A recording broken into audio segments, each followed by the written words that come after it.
Is it okay? I can hear me. I can see it's moving now. I see the gain on the thing moving on the screen. Can they hear you? I don't know. Can you hear me now? Papa, can you hear me? I don't know if they can hear me not. Can anybody hear me? Hey, we're back. Blythe, apparently we're back. We had to reboot the system. Yes, fantastic. We are back. Let me hit my intro again. What's going on, everybody? Woo! Yes, we're still learning this producerless shit. We don't know that. That's weird. That's the first time that's ever happened in the almost 3 years existence of this show. That's the first time. I've never claimed to have my life together, okay? I don't think any of us have our life together these days. What's going on, everybody? Yes, all ears. Fantastic. Thank you Charlie. very much Thank for you, hanging Blythe, in. Jake, Yes. everybody, thank you for hanging in. Yes. Did Jake ever get out of his driveway? That's the question. That's inquiring minds want to know. Okay. You can't hear yourself at all? Just plug all of them up like normal. Everything's plugged in. Okay, everything's plugged in? I can hear it. It's just really, really quiet. Got you. I don't know what's going on. Anyways. I don't know what's going on. Hey, it's a typical Friday night. So Sarah said no, they did not get out of their driveway. Yeah, So I don't blame you. my question. If I'm not mistaken, they got like 7 inches of snow. I know, which is weird for Alabama. That's what I said. I can't imagine Alabama. We're on day 5. Haven't left since Sunday. Jesus, and you hadn't killed Jake yet? God, that's a surprise. That's love. Wow. Faux show. 5 days in the house? Shit, I didn't even get a day off from work this week. Not a single one? Not a single one. Oh, yeah, that's right. You told me.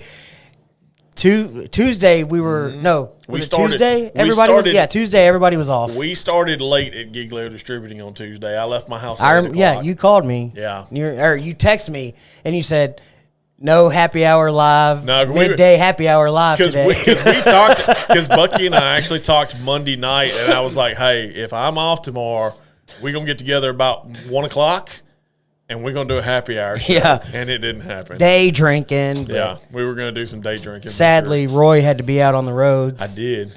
In this freezing ass weather. Yes, it was cold. I originally had a background. It was I made a frozen speakeasy. That's funny. But I figured the 2023 recap was like an igloo speakeasy? Kinda. That would have been cool. But everything was frozen and had icicles on it because that's kind of what it feels like in here. Let it go, yeah.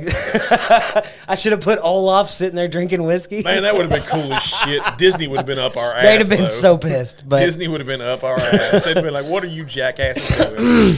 We're hanging out with Olaf while he's drinking whiskey. Exactly. What the hell? I mean, we don't have a guest. Mike Wright's in Houston. Yeah, I got to put somebody in the chair. I talked to Mike earlier. He was heading to Houston. Glad you're safe, Eric, as well. How did Eric handle it in Mont Bellevue? Well, that's a good question. Because I know I have insider information. I know all the Longhorn stores closed early Monday night. Okay, but were they open Tuesday? That I don't know. Because I didn't see anything on Facebook or anything like that. So I don't know if they actually closed Tuesday. I did not. I know most places were. We were closed, and a lot of other businesses that I follow on Facebook were closed as well. Dude, every one of my accounts was open. Really? Yeah. China, everything in China. Well, no. Convenience stores, they don't close. Family Dollar, Dollar Generals, they didn't close neither. Nope. Yeah, Sarah said it's been quite literally hell. I've never been so bored. Lots of drinking. Fantastic. I mean, there's nothing wrong with there's that. Nothing whiskey wrong. will keep you warm. Yes, it will. So that's always a good thing. And according to Dustin Saunier, whiskey makes her miss me too. Well, I mean, when you're stuck in the same house together, it's kind of hard to miss the other one. Yes. I'm sure she was like, "Get away from me! Get off of me! No, go play a video game or something. Go play a video game." Yes, we were open Tuesday. They were open Tuesday. Fantastic. Not that it helps anybody right now because it's Friday, but Longhorn was open Tuesday if you needed. Yeah, they were open Tuesday if you needed. If you needed anything, past tense. Oh, so yeah. I guess we're officially kicking off 2024 today. We're gonna kind of recap our 2023, go over a few things. We've got a bunch of stuff on the table. We do have a lot of stuff on the table. Roy texted me and said he was going by a local cigar place here. I did. Went to Cigar Club in Southeast Texas. Texas. He was graciously going to surprise me with a cigar for the smoke of the week. I did. You know what it is? I do. I'm excited because I can kind of half-ass see the wrapper, and I know that the lettering, Alec Bradley. Alec Bradley's post-embargo blend code B15. That sounds schmancy. It is schmancy. It's very schmancy. It's a medium on the. I'm getting all this from Alec Bradley's website. Oh, yeah, go ahead. So it's a medium. It's a Honduran wrapper, Honduran binder, Nicaraguan Honduran filler. It is supposed to be like the first cigars that were kind of after the post-trade embargo with Cuba, I guess. Yeah. So that's kind of where they get the name for Blythe, it. I suck. I did not. It's between the freeze and everything else. I do apologize again. I keep forgetting he's got a box, and I keep forgetting it. I will get it out next week. I promise. But yeah, okay. I will definitely let Jake you know. apparently has opened every bottle he got in Texas. Good for him. I'm curious. Nice. I'm curious on some of his stuff. Drank whiskey and then shoveled the driveway in a short sleeve shirt and flip flops. You're an idiot. Yes, fantastic. What's going on, James? Wait a minute. Did Sarah do that or Jake? I'm confused. Now I'm confused too. Since you brought it up, James, I'm curious because you're always got at least one cigar in your hand, if not 4. So if you didn't hear it, we are doing the Alec Bradley post-embargo blend B15. Is that B15 or 815? B15. B15. I'm curious of what you're smoking this evening. And if anybody else out there is partaking in a cigar, would love to know what y'all are, so good. Like what y'all are puffing on. I hadn't even lit it yet. It smells amazing. So, like, I have a love affair with Alec Bradley anyway. I am. Oh, this thing. I don't try to keep the bottom one. What is this all about? It's a foot band. Why? It's just ripping. I know. Well, you got to be clean with it. You got to be clean with it. I am clean. I'm loose like the goose, homie. So this was kind of cool looking at this wrapper. It's great little segue into something I've been thinking about. Ooh. And actually, it's something we designed together early last year, if not 2022. Okay. So we have a line of quote unquote election shirts. Oh yeah, we do. I think we full bodied and smooth. Yes. It'll now be 2024. Yes. Since we know, I mean, we weren't really prepared back then, but since this is the election year, it'll be full bodied and smooth 2024. Yes. But a lot of them are going to have like different kind of sayings about whiskey and cigars. We're gonna make whiskey cheap again. Right. It's basically all of what we would choose as our campaign slogans. Very good. We don't do politics on the show. We're not going to talk about politics on the show. No. But it's a fun little thing to do. I think it'll be kind of cool to put up on the website and let everybody look. And if you want one, you're more than welcome to order one. We don't talk politics, but sometimes when we go Gentlemen After Dark, we talk about her tits. Politics, her tits, get it? Dog ticks? Maybe. I don't know. Fuck it. Oh, shit. Who cares? Why is this thing not auto-scrolling? I don't know. It wasn't even that cold. It was only -5 up here. See? Only -5? Only, he said? And see, it's funny, because I kept seeing everybody post, because I kind of started it, I guess, whenever I said something about it getting down to like 18 degrees here in Southeast Texas. And that's a big deal. It's supposed to be 23 tonight. I know. That's a big deal here. Yeah, it's we live in Southeast Texas. Yes. We're normally wearing shorts on Christmas. So this is cold, guys. Oh, yeah. But everybody was posting like 7 degrees and -5. And there was a guy, I think in North Dakota. I could be wrong on that one. But it was like -18 or something. I was like, see, I'm not about that life. It was -73 in Calgary, Alberta. I don't live in Canada. Canada? Blame Canada. Yeah, blame Canada. Oh, that's so good. The cold weather's probably coming from them. It probably is. You're going to love this, I think. I feel I know your palate pretty well. I feel you're going to like this one. I enjoy it. It's very good. Holy moly. That's amazing. I don't say this about a lot of cigars, but that's delicious. That's good. That's really good. So run through the stats one more time. Sorry, I think I may have half-assed cut you off, and then I started reading comments. I think you did, but it's okay. It's all good. I'll figure it out. Let's hit the smoke of the week. Then we'll catch up on comments. Y'all talking in there. So Honduran wrapper, Honduran binder, Nicaraguan Honduran filler. Where is it at? It's a medium bodied, smooth and complex on the nut, and this is all coming from Bradley Rubin actually. This particular one is a 52 ring gauge, so we're good on the ring gauge. It's a nice little ring gauge. Yeah, that's a good size. Medium on the scale.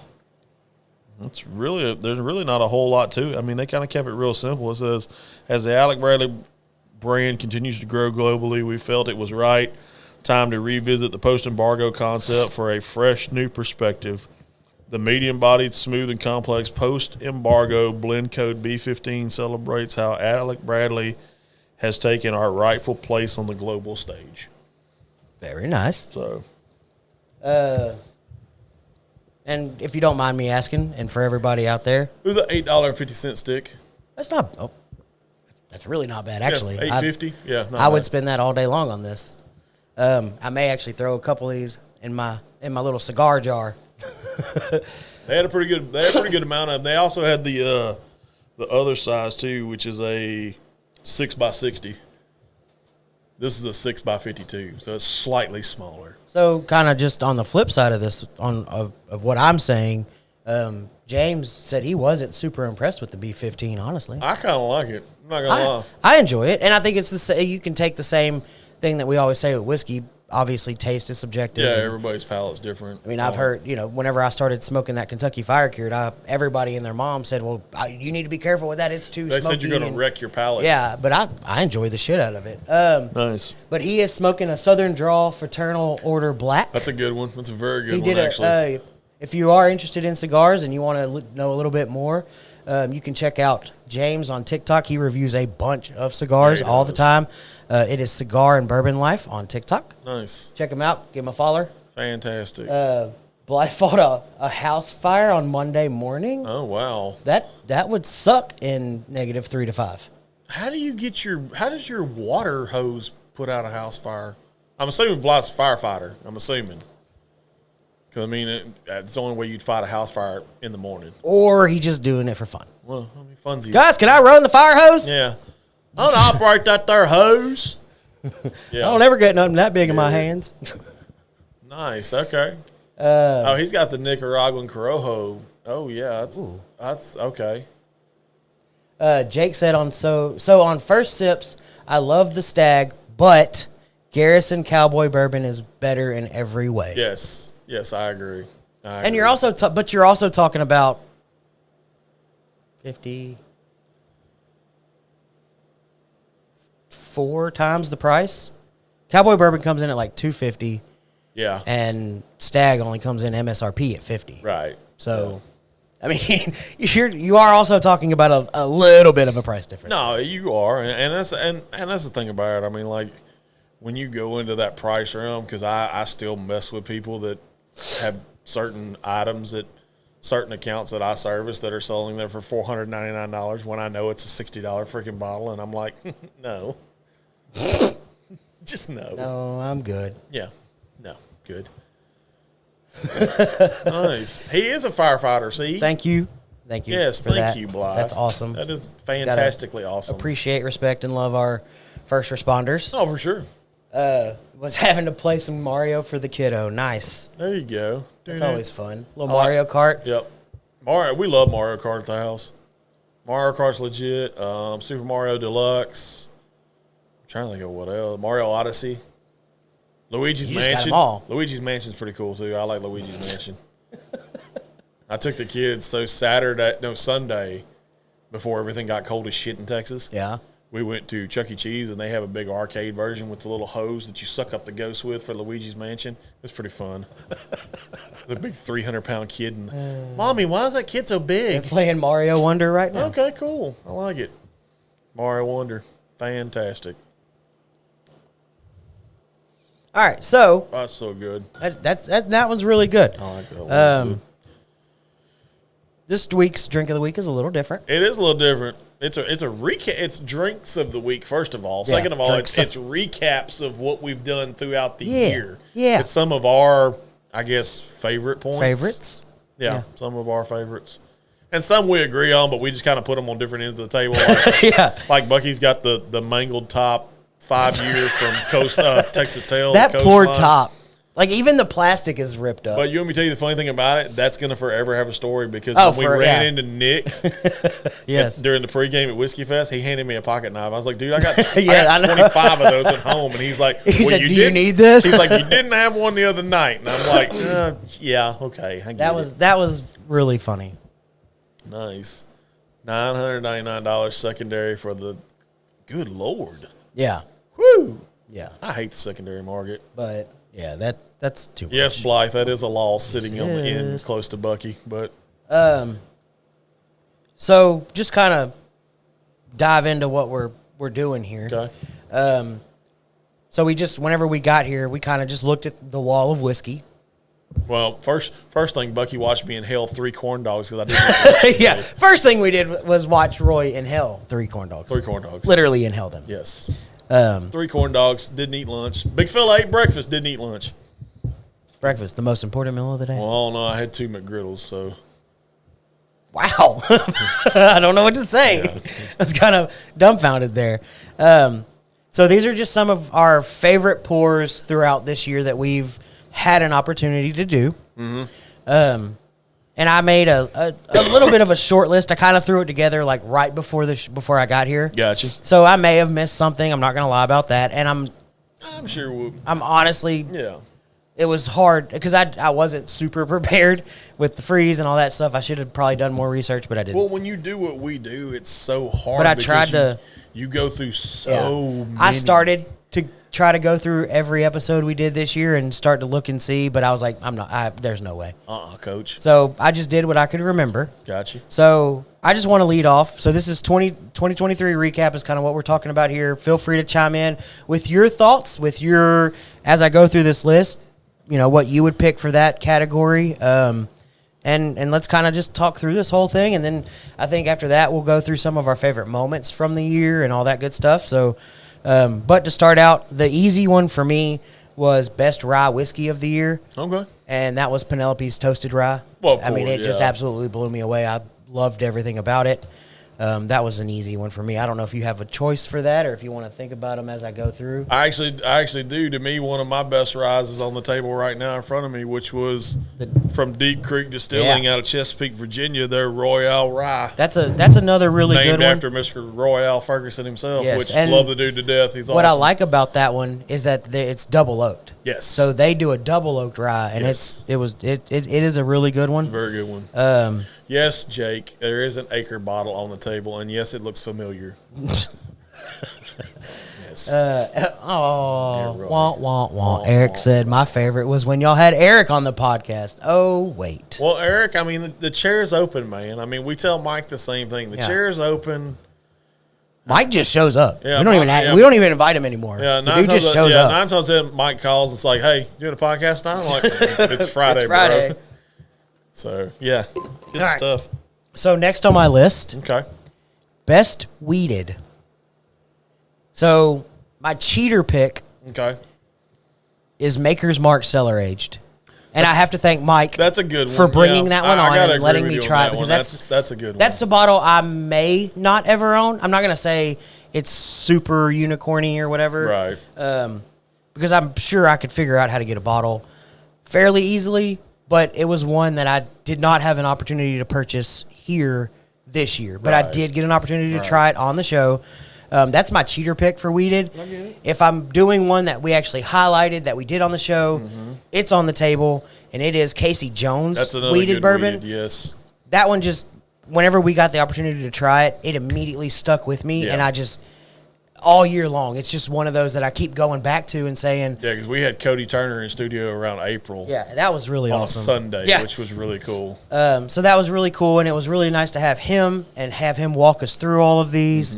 But it was one that I hadn't had an opportunity to try before this year. I think that was our first ever quote-unquote private tasting. Yes. Because, I mean, it was literally me, you, and Cody in this room. And I was like, and I hated saying it, but I was like, come on, man, we got to go. Because I was actually on my way to a boat show. You were on the way to break down a boat show, yes. I showed up a little tipsy, but I'm not going to tell anybody that.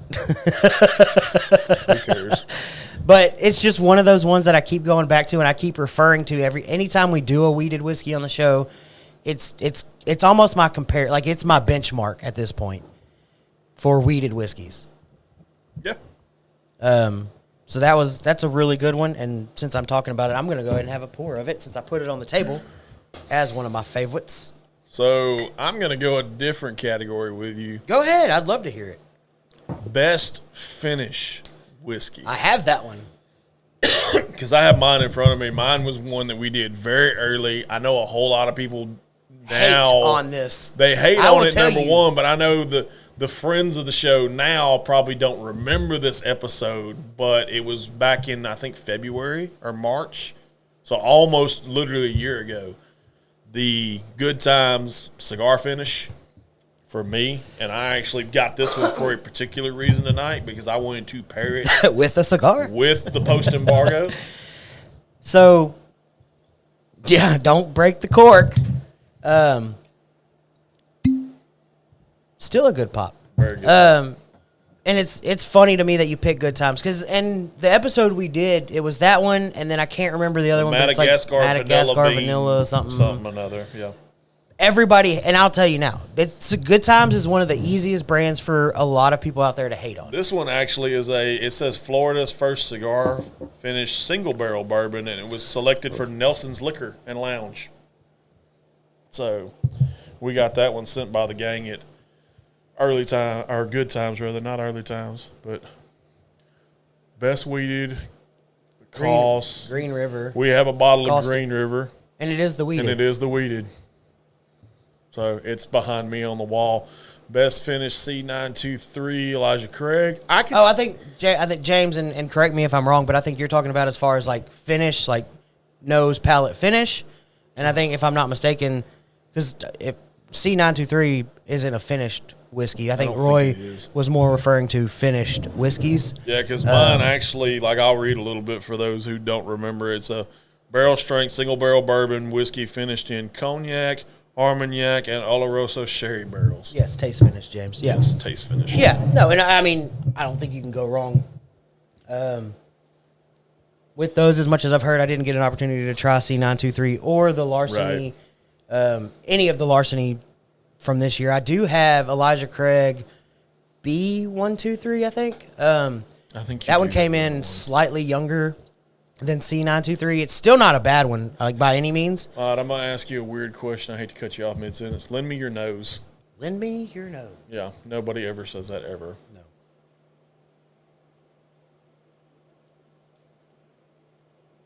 It's very interesting. Almost a year later.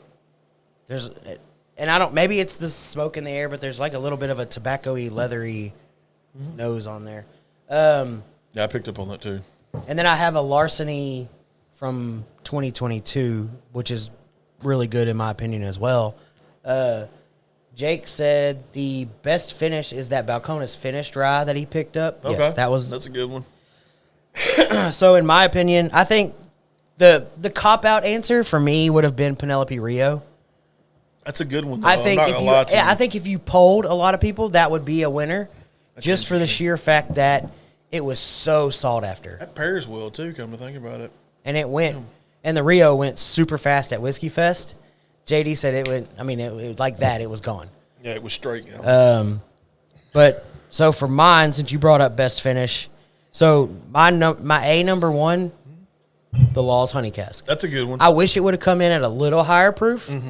But that was my A number one, and then my 1B is the Penelope Tokai finish. Tokai was a good one. I remember trying something. That one's a really good one. That one is really close second. Like you're nitpicking there. Yeah, you're like two different. You're like 1 and 1A on that. Yeah, and they're two different spectrums. Like this is super honey sweet, that type of thing. The Tokai is a rye whiskey done in Tokai cask, so it's obviously a different palate. But those would be my two choices for best finished whiskey. Okay. I got you. Another one I did. And this one's kind of a hard one to pick, and everybody's going to have a different answer on this. I did best single barrel that I had this year. For me, it was a very late pick that just popped up out of nowhere. Longhorn single barrel select from Peerless. Yeah. That was kind of one of those ones. They didn't really announce it or anything. It just kind of hit the shelves in like late December, if I'm not mistaken. And it just, I took a sip and it was candy. So what was the category on that one? A store pick? A store pick, or if you wanted to do just like a generic single barrel, because like New Riff, they'll release just a single barrel bourbon. Right. But yeah, if you were to pick, whether it's a store pick or whatever, if you could pick a single barrel, I'd be curious what everybody thinks. Both of those tie it in really well with the finish. Yeah. Someone you know has the Larceny C923. Just holler. It'll be in the mail. Nice. We shake hands. We check don't the mail. Yeah. Best single barrel is definitely the Longhorn Law single malt. I agree with that thing one. Is nuts. I agree with that one. That's a pretty that's a good you one. and Jake pick. That's a pretty good. Well, I mean, great minds think alike. You know what I'm saying? I mean, we kind of roll like that. Sure, I guess. I mean, I don't know, man. That's a tough category for me because I mean, there's so many like. And Mike's always bringing. I know, and that's what makes it really difficult because what was really hard for me was to not pick the Garrison Brothers single barrel that he brought on. That was 148 proof. That was a good one, yeah. That was like molasses. Yeah, that was hazmat, yeah. I remember that one. And I would be hard pressed to find anybody that has tried a whiskey at a higher proof than that one. I don't think you're going to find it much, honestly. I mean, because I even got to looking on the table, like I'm right around 116 on both of these, and because even like this one's 90. The Cowboy Bourbon from this year was 140.2, yeah, 2, something like that. And whenever you do buy hazmat whiskeys, most of the time you're floating right around that 140, 141. You are. So for it to be 148 was nuts. Yes, that was. And it was coffee insane. black. Yeah, it was black. It was Ace of Spades black. Yes, I agree with you on that one. It was very black. Very but again, dark. I feel like that would be a cheater pick. But yeah. I mean, he literally said they got 6 bottles out of that barrel. Yes, they got 6. They were not hitting the shelves. No, there was no buying that bottle. Nobody was buying that one. I wanted the Garrison Brothers single barrel bad. Yeah. Yeah, I think a lot of people did. Best untasted single barrel is the Old Forester Longhorn pick. Okay. Best untasted. Oh, I see what you did there, Blythe. Let's see what he did there. Let's see, Jake. James said best finish I've had this year was the Barrel Cask Amberana. That was a good one. I heard a lot of good things about that one. Not one I had the opportunity to try. I do have the Starlight Amberana finish and the Rio, which is Amberana and Honey Cask finish. And I've tried a couple different Amberanas, but I did not get a chance to try that one. What I've heard about that one is that they got an Amberana finish whiskey, and then they added normal whiskey bourbon on top of it, top. or whiskey, whatever, which kind of muted the Amberana just enough that it was good. Because the Amberana overpowers for a lot of people. Like, it's very snickerdoodle, cinnamon, honey bun. Yes. Blah, blah, blah. Sticky bun almost. Right. Yeah. So that's one thing I did hear about the barrel Amberana finish is that they really made it a bourbon with a touch of Amberana. Best Scotch. Do you have one on that list? No, I don't even know that I drank a Scotch. Which Scotch did I drink this year? Well, let's see. You did Courage and Conviction. That's not no. You said Scotch. Oh, okay. That's an American single. I don't think I've done any Scotch this year. Oh. Well, no. What was the sample? Oh, the shit. The 12-year surprise. 12-year surprise. Was that was a Scotch, right? What was that one? Pretty sure that was a Scotch. Anyone have that Old Forester 1924 yet? Interested in how it drinks? Octomore 14.2. Aberfeldy. Yeah. I guess that wins by default. Okay. Even though I didn't like it, that just it wins I was by thinking default. Scotch, but when I was looking at the Courage and Conviction, that's American single malt. So if you want to go American single malt, sure, let's go American single malt. That one probably would win. Okay. Just based off of what I've had this year. Right. 99% of the time, I don't know. The Catalea is a single malt. Yeah, the Catalea is good too. Ooh. The Catalea may win. Yeah, I could see you going that route. That was really... I got an opportunity to try that at Southeast Texas Whiskey Fest. We both got an opportunity to try that at Southeast Texas Whiskey Fest. And that one was really good. Yes, the Balvenie Doublewood was one of my that's another good one. The Balvenie Doublewood. So I've tried a couple. Y'all can't talk shit. Yeah, we can. Y'all can. You're more than welcome. Because you still don't like it. In that same vein, I did a best gin. Oh, God, did you? You want to know what my answer was? None. The green throw-up face. That's rough. That's rough. I like the Lemon Cloud one. Was probably my best gin for this year. We didn't do a whole lot of gin. We did that one episode. Well, we did the one episode, and that kind of That held me over for the next like 10 years. I'm good. Good. But yeah, so I just thought that was kind of a funny one since you brought up Scotch. But yeah, if you want to go single malt, so I'll give you a top 3, and then they're in no particular order, and I don't love any of them. It would be the Catalea, the Courage and Conviction Bourbon cask finish. Yes, that one was finished in Woodford Reserve. And the Westland Longhorn store pick. Was good. It had there was a little bit there. Like it took me 30 seconds of having it on my palate to figure it out, not immediately. Right. He didn't look at me and go, Band-Aids. But I did know that it was a single malt fairly quickly. What else? There was something else I was thinking of. Oh, what I was saying, 99% of the time, Balcones is going to win, but that's what reminded me of the Catalea. Yeah. 99% of the time, when you ask me what my favorite single malt is, and I'm not trying to put it in a 2023 bubble, it's going to be probably Lineage. It's going to be something from Balcones, because their single malt is just really flipping good. Their single malt is good. The one, probably one of the best ones. The single malt finish in tequila cask was really good. I don't know, my man. You got some stuff sitting out there at Andalusia, the Revenant Oak. That's And I know you're an Andalusia fan. I love those guys over there. I love everything that they're doing. Yeah. They're in a sense, they're kind of that Revenant Oak just hits like a lot of people we talk, like a lot of the whiskeys we talk about. I would give them in that top category of Texas whiskey personified. Yes, like Andalusia, Garrison Brothers, yes. Still Austin. There's those Balcones. There's those ones that we just put in that top tier. I'm anxious to see where Fierce Whiskers plays into all this stuff at, because I know they're close to a bourbon release kind of right now. Yes, they're getting really close. And of course, I loved going to Fierce Whiskers. Yes, loved hanging out with those guys and girls. Their first batch of rye, it's good. Yeah, there's something there, like they missed somewhere. Like it needs work, and I'm really looking forward to batch 2 and so on. But I will tell you, buy batch 1 with caution. Okay. But I'm such a fan of everything, having gone there, I had to have batch 1. Well, even if it sits on my shelf or I make old fashions with it or whatever. Right. I've got batch 1, and I'm happy to say that I have batch 1. Laura, and I cannot think of her last name. It's like Papalua I have her card. They were out. Fierce Whiskers was out at Southeast Texas Whiskey Fest.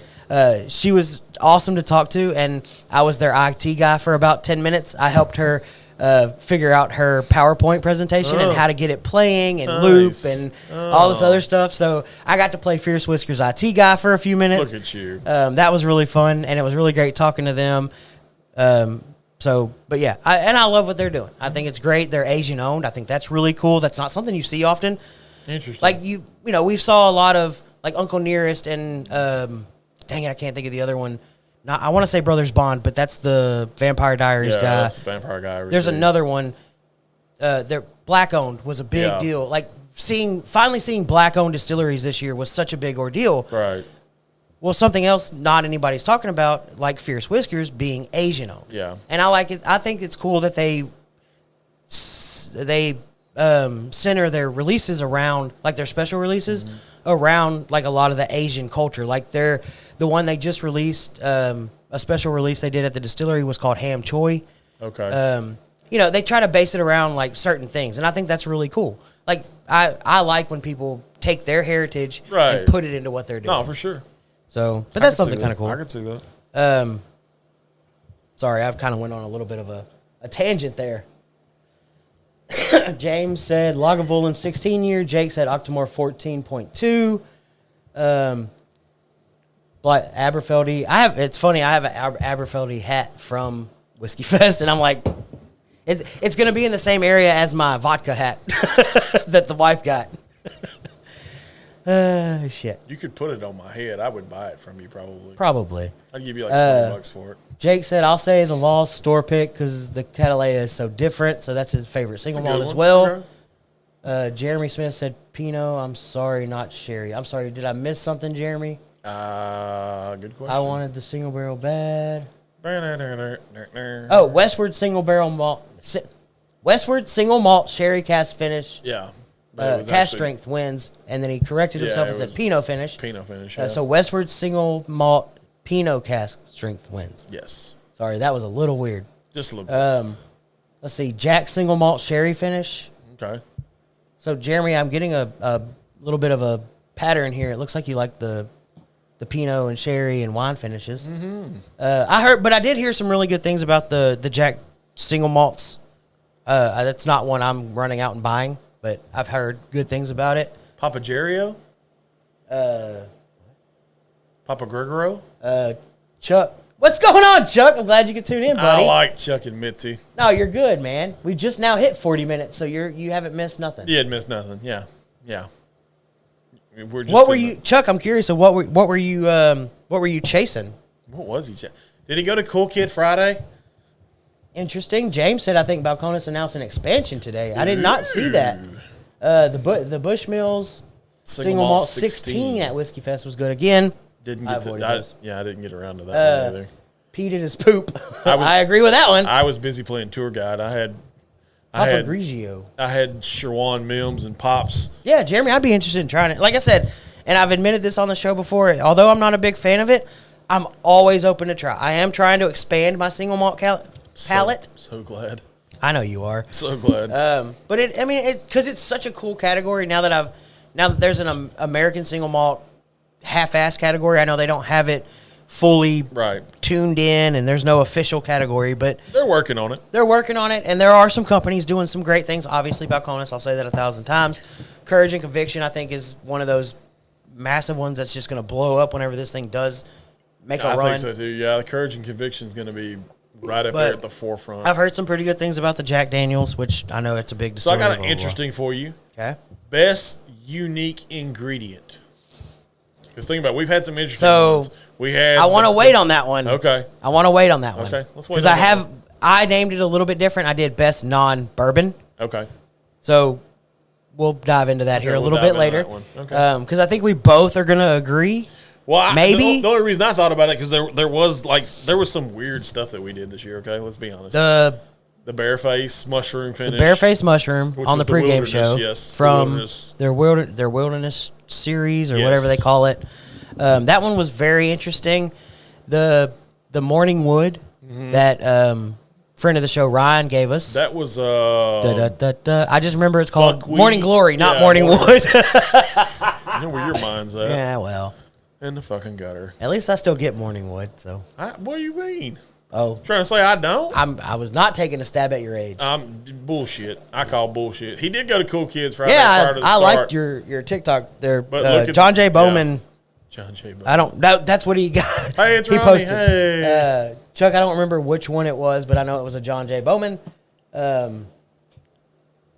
But the Morning Glory, that was done with Kasha and Buckwheat. Something else. And then, one, it doesn't technically count for 2023 because I just tried it at Whiskey Fest, but the Triticale from the Distillarium out of Washington, brand new distillery here in Texas at least. I had their no man's whiskey. Yeah, I had brand new here in Texas. Longhorn Liquor has them on the shelf. Yep. Shout out Longhorn. But you can now buy I know I saw the single barrel and then the Triticale on the shelf at the one on Dallin. But I got a chance to try those. I had a bottle in my hand and I said, no, I'm going to wait and try it at Whiskey Fest. Super glad I did. What they're making is really good. I had a little bit of everything from them. I want to pick up the single barrel just to kind of see, because they do proof it down to, I think, 95, I think it said. Interesting. So that's kind of interesting. I want to see how that comes out. But I'm excited for them to kind of take off. Hopefully it takes off here in Texas and they can stick around for a little while. The guy, their rep that they had out there was from Houston. Super nice guy, super cool. And that makes the experience better too whenever you feel kind of a connection. Yeah. But let's see, what up? What up, Ronnie? I think you just said that. I did. Let's see. Jeremy on the Chuck. Right. You got to love Mike, right? I said on the Chuck thing. I had more. Mike. No, you did. No, you didn't. That little blue pill works miracles, don't it? Blue Chew, man. You ain't seen the advertisements on YouTube and Facebook and shit? To elaborate on the Jack Daniel's single malt, Jeremy said it's dark chocolate with chocolate-covered cherry finish. I could see that. That's a good one, actually. So, going back to one of my favorite single barrels, I know I said the Peerless Longhorn pick was my favorite of the year, but I have a New Riff single barrel on my shelf at the house. Right. And that's what reminded me of it. It is pure chocolate. Like, I'll have to let you try it. Like, for me, on the palate, straight chocolate. Interesting. And it's really good. It's kind of cool to pair with a cigar. It's kind of that sweet. And, yeah. Okay. But it's pretty cool. I'm picking up what you're putting now. Not Balcones. The guy that they use, that used to own it, expanded into the winery that they have now. Dang, clickbait. Oh, my goodness. That's... James, we'll have to figure that out. Andalusia store pick was a good one, yes. Courage and Conviction Bourbon Single Cask. I mentioned that one. Sounds like a movie I need to see. What is it? Yeah. God. Let's see. The Andalusia Longhorn pick is awesome. Mm-hmm. I think you tried that one. I did try that one. That was a good one. I hung out with Mario. Mike Wright said the Westland Single Malt Longhorn pick is whiskey of the year. Interesting. Okay. Jeremy agrees. Westland, but that Andalusia pick is fire as well. Yes, the Andalusia pick was good. I hung out with Mario for that one. Kind of got to taste it as we were doing it there at the store. It was a good one. I liked that one. I liked that one. With the honey. Ooh, with a deep pop. All right, so what else? You got anything else on your mind? I don't know. My mind's pretty blank at the moment. All right, so we did rye. We did best wheated. Mm-hmm. For those that are just tuning in, we've already done best rye whiskey. Mine was Penelope Toasted Rye, best wheated. I said the Maker's Mark Cellar Age was my cheater pick from Mike Wright that I got an opportunity to try. Yep. But the Casey Jones wheated is my benchmark and probably one of my favorites that I've done this year. We did best finish. I did Law's Honey Cask along with Penelope Tokai. Roy said the Good Times Cigar Finish. Still a nice pop. Roy's rye whiskey was the double oaked rye whiskey from Deep Creek Distilling, which is another good one. And I think it's really cool that they're doing double oak on that. Let's see. Oh, so another one I did was best age stated 10 plus years. So I know a lot of people, and especially those that have had it, are going to say Elijah Craig Barrel Strength C923. Again, did not have an opportunity to try it this year. It came in at 13 years old, if I'm not mistaken. So for me, mine was the Jack Daniel's 12. That was a good one. I'm not going to lie. We had it last week. Yeah. That was a good one. Not going to lie. So I kind of did before I got the Jack Daniel's 12, I did a battle of the 12s, and it was Weller 12. No, because I didn't have Weller 12 at that time either. But it was the Lux Road 12 year, and then the Knob Creek 12 year that I got this year. And that Knob Creek, that's just a good all around one to me. So I did get it right on because it was part of my Advent calendar. Right. Just one was poured. And I had to try to figure out. I got the answer right. I can't remember which one it was now. I've drank a lot since then. But comparing the two, I would go Lux Row over Knob Creek. But the Knob Creek 12 is still a really good one. Having Jack Daniel's 12 and Weller 12 now, I can say that it would be Jack Daniel's 12, Lux Row 12, then the Knob Creek 12, then the Weller 12. Yeah. The Weller 12 was good, but it's not my favorite. As of right now, Foolproof is still my favorite Weller out of the lineup. I know we have an Antique 107 that you got at one of the Longhorn events, and I'm still excited to try that one. If anybody, so here's a shout out real fast. If anybody wants to help us out this year, one of my goals is to do a full Weller lineup on the show. Yes. So I have Weller Special Reserve, I have Weller 12, I have Weller Foolproof. Yep. Roy has Antique 107. Yep. We need CYPB and we need Single Barrel. Yep. if anybody can hook us up, if anybody knows where we can get a bottle of that, or if we have some friends of the show that are just so gracious and have a bottle at their house of CYPB or Single Barrel and would like to send it to us, we would graciously appreciate that. That would give us an opportunity to do the full lineup and kind of rank them and do a little bit of a tater episode. I know every now and then we like to throw in a little bit of a tater thing, but that would be really cool to do this year. Anyways, I've talked a lot and did not scroll. Of course not. Especially if not for a smoke fan. Okay. Ooh, that's a good question, and we'll get to the answer quickly. Mike Wright asked Jeremy, what was the best Booker's release of the year? Ooh. James, best cigar blend. Mine is Joseph Magnus. I haven't had a chance to get the Joseph. I hadn't had a chance to try it. It's on my list, though, for sure, because I want to see how theirs is as far as in the realm of. So I'm assuming you would go with cigar finish Good Times as your favorite. Yeah, right now, yeah. So that kind of tackles two for you, a cigar finish and a best finish. Yes. So I like the Good Times cigar finish. It's really good, and I'm really excited for Starlight to make its way into our realm. Yes, in our market, yes. I was a little disappointed in Starlight's cigar batch, is what they call it, because it was strictly Amberana finish. That's what it was. Wow, okay. So I think it could have been a little better done, but it was still it was a good one. Yeah, I like Amberana. Yeah, because this one, I think I read this earlier, but this one is a Cognac, Armagnac, and Oloroso sherry finished. Jeremy said this year's Little Book is a sherry finish. Gonna need a case. Nice. Gonna need a case of that. James said that EC 923 is better than most BTAC from this year, from what I've gathered. Okay. I'd be okay saying that. Jack 12 is a whiskey of 2023. Would 100% agree with that. Have some WOW and sing. Oh, he's got a single barrel. Okay. Nice. Foolproof. Yeah. James said Foolproof is the best in my opinion. That was another one that was a good one, though, that we did on the show this year, was the William LaRue Weller. Oh, yeah. That was a good one. Obviously. That was a real good one. I like that one a lot. James, to kind of go back to what Mike asked about the Booker's thing, he said James said the best Booker's is 2023-04. Mm-hmm. Jeremy said, I like the single malt, no Tizo. In 2023 Little Book? No idea what that is. Not sure. Okay. So what else? What's another category I had? Oh, God. As far as drinks go or as far as other stuff? Because I got a bunch of other stuff running around in my head right now. Like what? So you're curious. So let's go two different directions with this. Let's go best live. Oh. That we did. Oh. And let's go with, let's tackle that one first while I think of the other one. Let's go best, in your opinion, the best live that we did this year.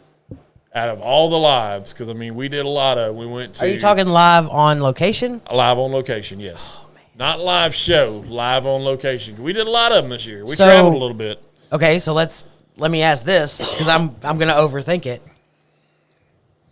Best overall experience with a live, or just best live on location show?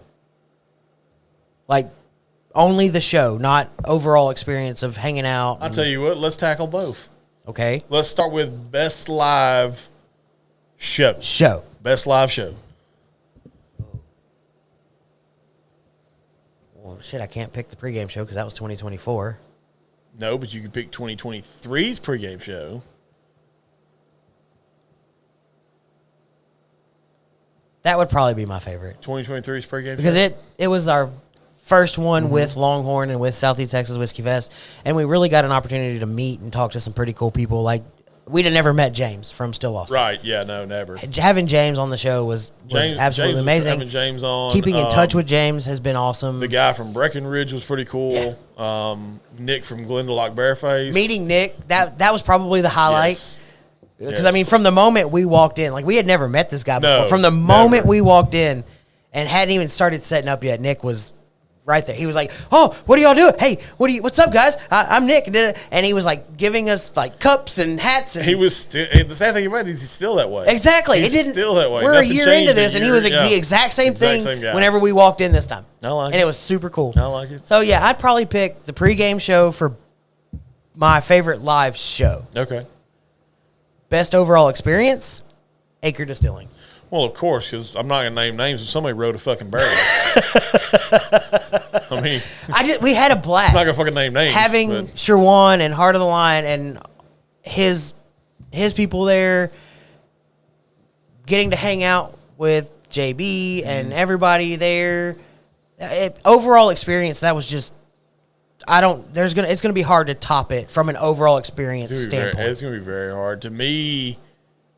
The best live show, even though it had its hiccups in the beginning, is the. Oh yeah, I did try to board a pirate ship. Yeah, that was for the happy hour. Yeah, that trumps your barrel riding shit. But yeah, to me, I don't know because I actually rode the barrel and there's video proof. I mean, I was you can see the pirate ship in the background. Just real quick before you get into it, Mike, we mentioned that. I said I wanted to pick it as my favorite single barrel, but it was kind of another cheater pick, and I already cheated with cellar aged. But yes, the 148.2 proof Garrison Brothers single barrel pick was, oh my God. Yes. I dream about that whiskey. Said he haven't sold any yet, so apparently they have them for sale. Mike, you have my number. You have my number. That's awesome. Act like I'm not on here, guys. Yeah. I don't know. I don't know what to say right now. Nobody knows what to say. Nobody knows what to say. Where it is, Jeremy? Where it is? Yeah, because I'll leave the show right now. Like we'll go blank screen and run. That would be funny. Yeah, but Blythe, I like Blythe. And I'm glad he tuned in for that episode. That was really fun having you come in. And so I wasn't really using that one as a best live because as much as it was, that one to me would go down as probably one of the best collaborations because it had Jake virtually from Alabama, it had you here, it had me virtually from Galveston. That was a fun overall episode. There was a lot of good things about that episode, and it did make my list of highlights for 2023. Okay.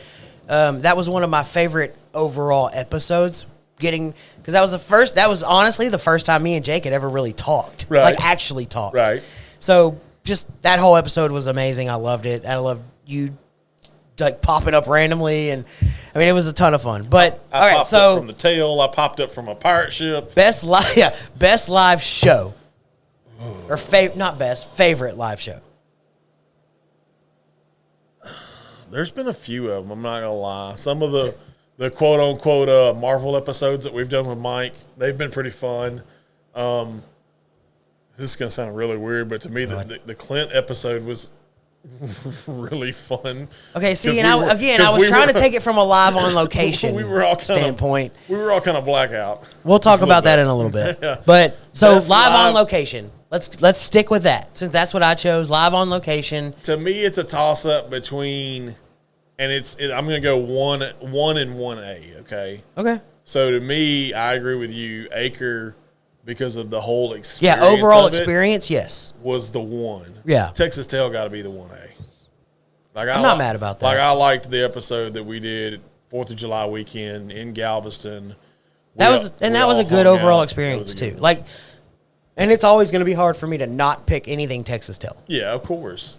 But based off of last year. Your wife's in the comments. No, he does not. Yes. Oh. Yes, Mike, I do. I need a bottle. Yes. My wife, I have an IOU from my wife. Yes, you do. Yes. Hey, save me a bottle. I'm coming for you. I'm coming. I'm coming home. Wow, Drinking for 3 hours wins, always. Of course, yes.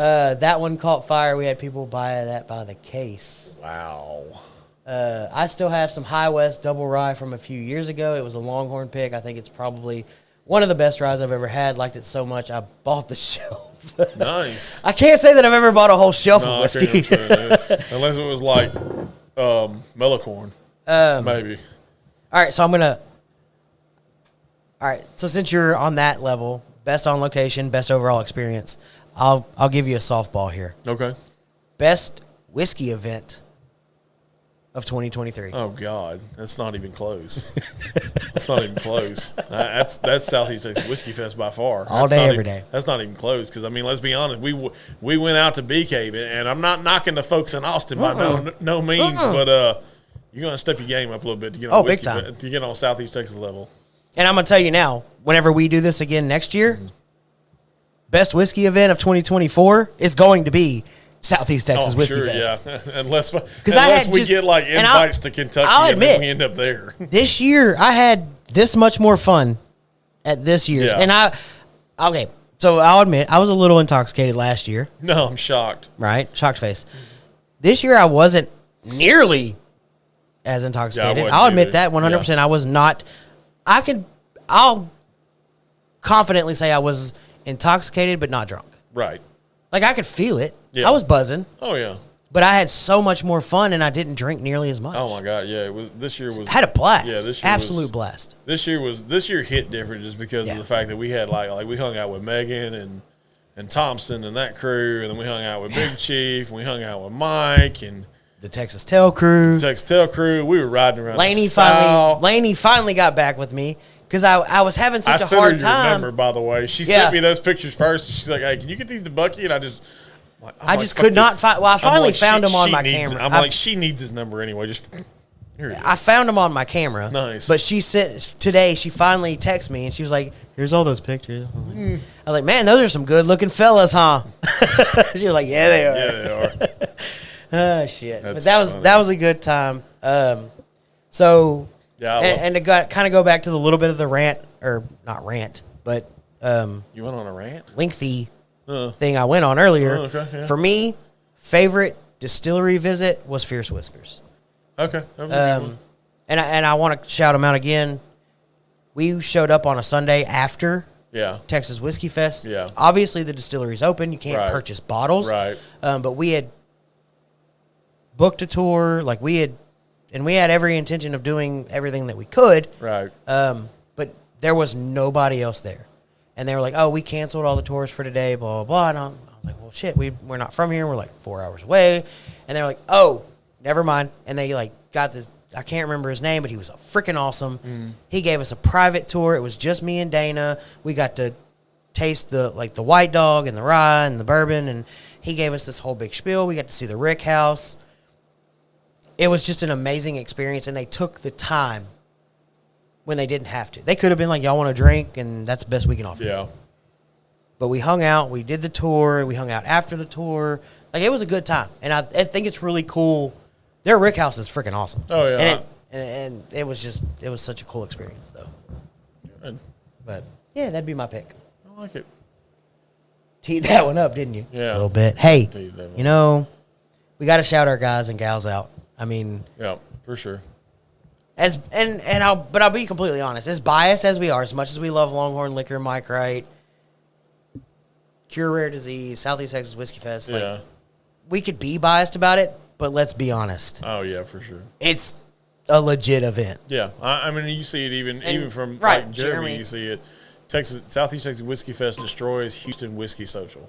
Yeah, and I mean, Eric, whenever we were doing like a bunch of the lead-up shows, Eric had made a comment in the comments whenever we were talking about it that he had a couple come into Longhorn and flat out said they had been to Kentucky Bourbon Fest and Southeast Texas Whiskey Fest beat it in overall experience. I can see that. So it's not that we're biased as much as you could say we are. When you know. But it's the truth. Yeah. Like, it really is.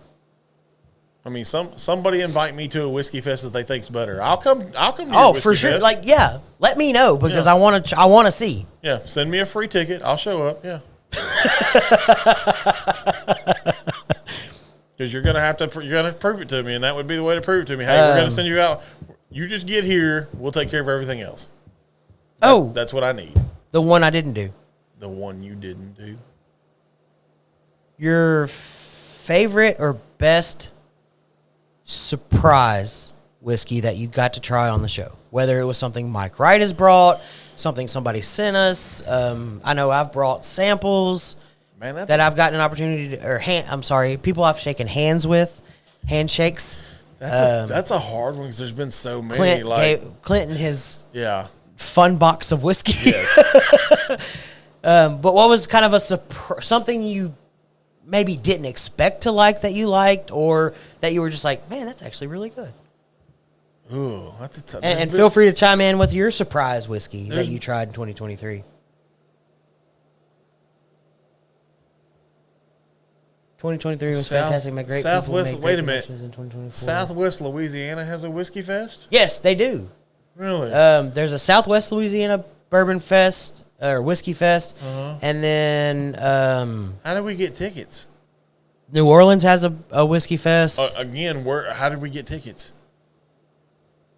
Still waiting for the first dibs on 2025. Yes, Blythe, as soon as I know, you will know. Yes. We know the date. Yes. It's January 11th. Yes. 2025. I have we it. know the date. Oh, I have it in the calendar, and the limo has been procured. Really? Yes, I've already taken care of it. Sweet ass. But yeah, Blythe, you'll be the first to know as soon as I know. I'm still trying to get back to this whole Southwest Louisiana thing. Where is that? Is that Friday? Tonight is Friday night. Yes. Is it tonight? Did we miss it? I didn't know anything about this. What is going on? James said one that shocked me was a bottom shelf bottle I got on a whim. Mm-hmm. Easy Rider single barrel cast strength, surprisingly good. Interesting. Jeremy says riding with y'all on the limo. Easy. Oh, I've seen that bottle. I don't know if it was a single barrel cast strength, but I've seen the Easy Rider bottle. Yes. I know which one he's talking about. Gotcha. I've never tried it. Gotcha. You still don't know your surprise pick of the year? Oh God, there's been so many, man. Like Stag was a surprise for me. That was a great overall surprise from Mike Wright. The fact that he pulled that bottle out was like, happy birthday, basically. The old Merry Christmas, the old maybe? elk that's up above my head was a surprise one. Traveler was another surprise. Traveler was a pretty cool. I was a little surprised by it. Just Traveler was a pretty knowing cool, what it was. Yeah. Traveler was a pretty cool thing. God, what else? Oh, and Jesus. the fact that we were first on scene with Traveler, I think that's a cool surprise too. By the way, we're up to 2,000 views. Woo!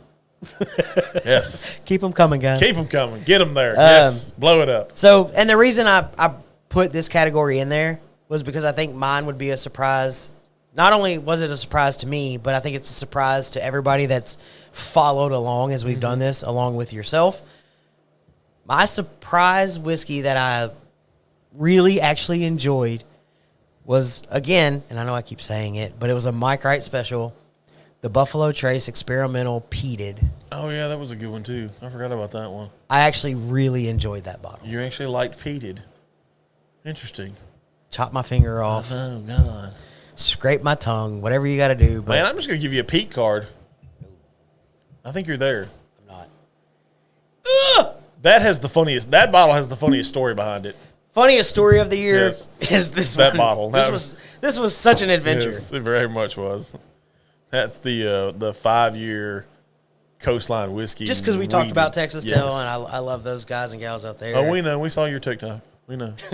We know. Absolutely love it's those fun. guys. We know. We know. But yeah, they were on my mind. Yeah. Like I said, Laney had texted me. I'm still trying to help Nick out. I got texted first. Whatever. Me and Nick are having serious conversation. So I don't have Nick's number. anyways, Jake said he'll be there again. That'd be awesome. Fantastic. Woo. Luke said Cobb. I have a few different Kings County for you to try, Mike. Track the rep down. I keep hearing that. Even and Mike, if you have further questions, James is from what I can tell, pretty big Kings County fan. They're out of New York, and if I'm not mistaken, there's a place that James can get them in Baytown area. Mont Bellevue, Baytown, that area. Gotcha. He's mentioned them before. I don't remember the name of the store, but they are distributed in Texas, from what I understand. But they are out of New York, and they come in like a cool little bottle with the super simple label. It's a pretty cool looking brand. I've never tried them, but I've heard really good things. I wonder if they use Maverick or not. Mm-hmm. Interesting. Maverick's kind of a smaller distributor out of Houston. Yeah. Jake said surprise bottle was probably Stag because of how I got. Oh, Stag's a good one, yeah. Yeah, Total Wine. Stag's a good one. I figured Jake would have said something about looks like a medicine bottle. Yeah, it looks like a medicine bottle. It does. The Kings County. Nice. What? Oh, is it the 5-year Texas coastline? Yeah, I got the Royale Rye. That's so interesting on the nose. That's like Granny Smith apple. Like I'm serious. Hit that. Hit that one time. Hit that shit, son. Ooh, it is. It's like Granny Smith apple. That is 1,000. There's no mistaking that. Yeah, that's legit Granny Smith. Wow. I don't remember that from the first one. The first time we tried it. It's been sitting there for a while. We did this one, I know, back when it was cold, because the only reason I know this is because my daughter had a pink jacket with a fur-lined hood, and you could see this bottle laying on that jacket when I sent the picture to you. That's the only reason I know we did it during the cold weather months. Okay. So it's probably been close to a year. Probably. Close second was Balmorea. Balmorea's. Yeah, I mean, you can't ever go wrong with Balmorea. I mean, it's always going to be in my top whiskeys forever and ever and ever and ever. So good. Yeah. So good. They do everything in shop in Brooklyn at an old Navy yard. Interesting. You guys need to grab the New Riff single malt. Surprisingly complex. Yeah. You're going to have to get down that road, buddy. It saddens me that single malt is taking off as single malt's the new thing, man. But then, is it because it's American single malt? I think so. Because there weren't people talking about it like this, especially when and I know our show's come a long way since then, but even just knowing, being around this, like, I don't feel like I've heard people talk about Irish whiskey and Scotch. And I know there's like they come in hordes and they're a cult following for Scotch and Irish whiskey or whatever. And well, I don't know. I mean, John was a big we have an American Irish Scotch and Irish fan. He talked about it as whenever he could, and I'll give him that. But I don't feel like those two were talked about in the same way American single malt is being talked about. I got you. I get that. And I'm wondering, is it because that's American single malt? Like, American single malt had made so many lists of best whiskeys from here or there, or best whiskey for this reason, and then there's a million different best whiskey lists. They have to. We probably need to do that to all of these because they've been sitting up there. No, I'm just saying I may have to take 4 of this. That's a good one, and that's a very good one. I would like to eventually do because I think they have a cask strength version. I think so too. The one we're talking about is Keeper's Heart, the Irish and American blended whiskey.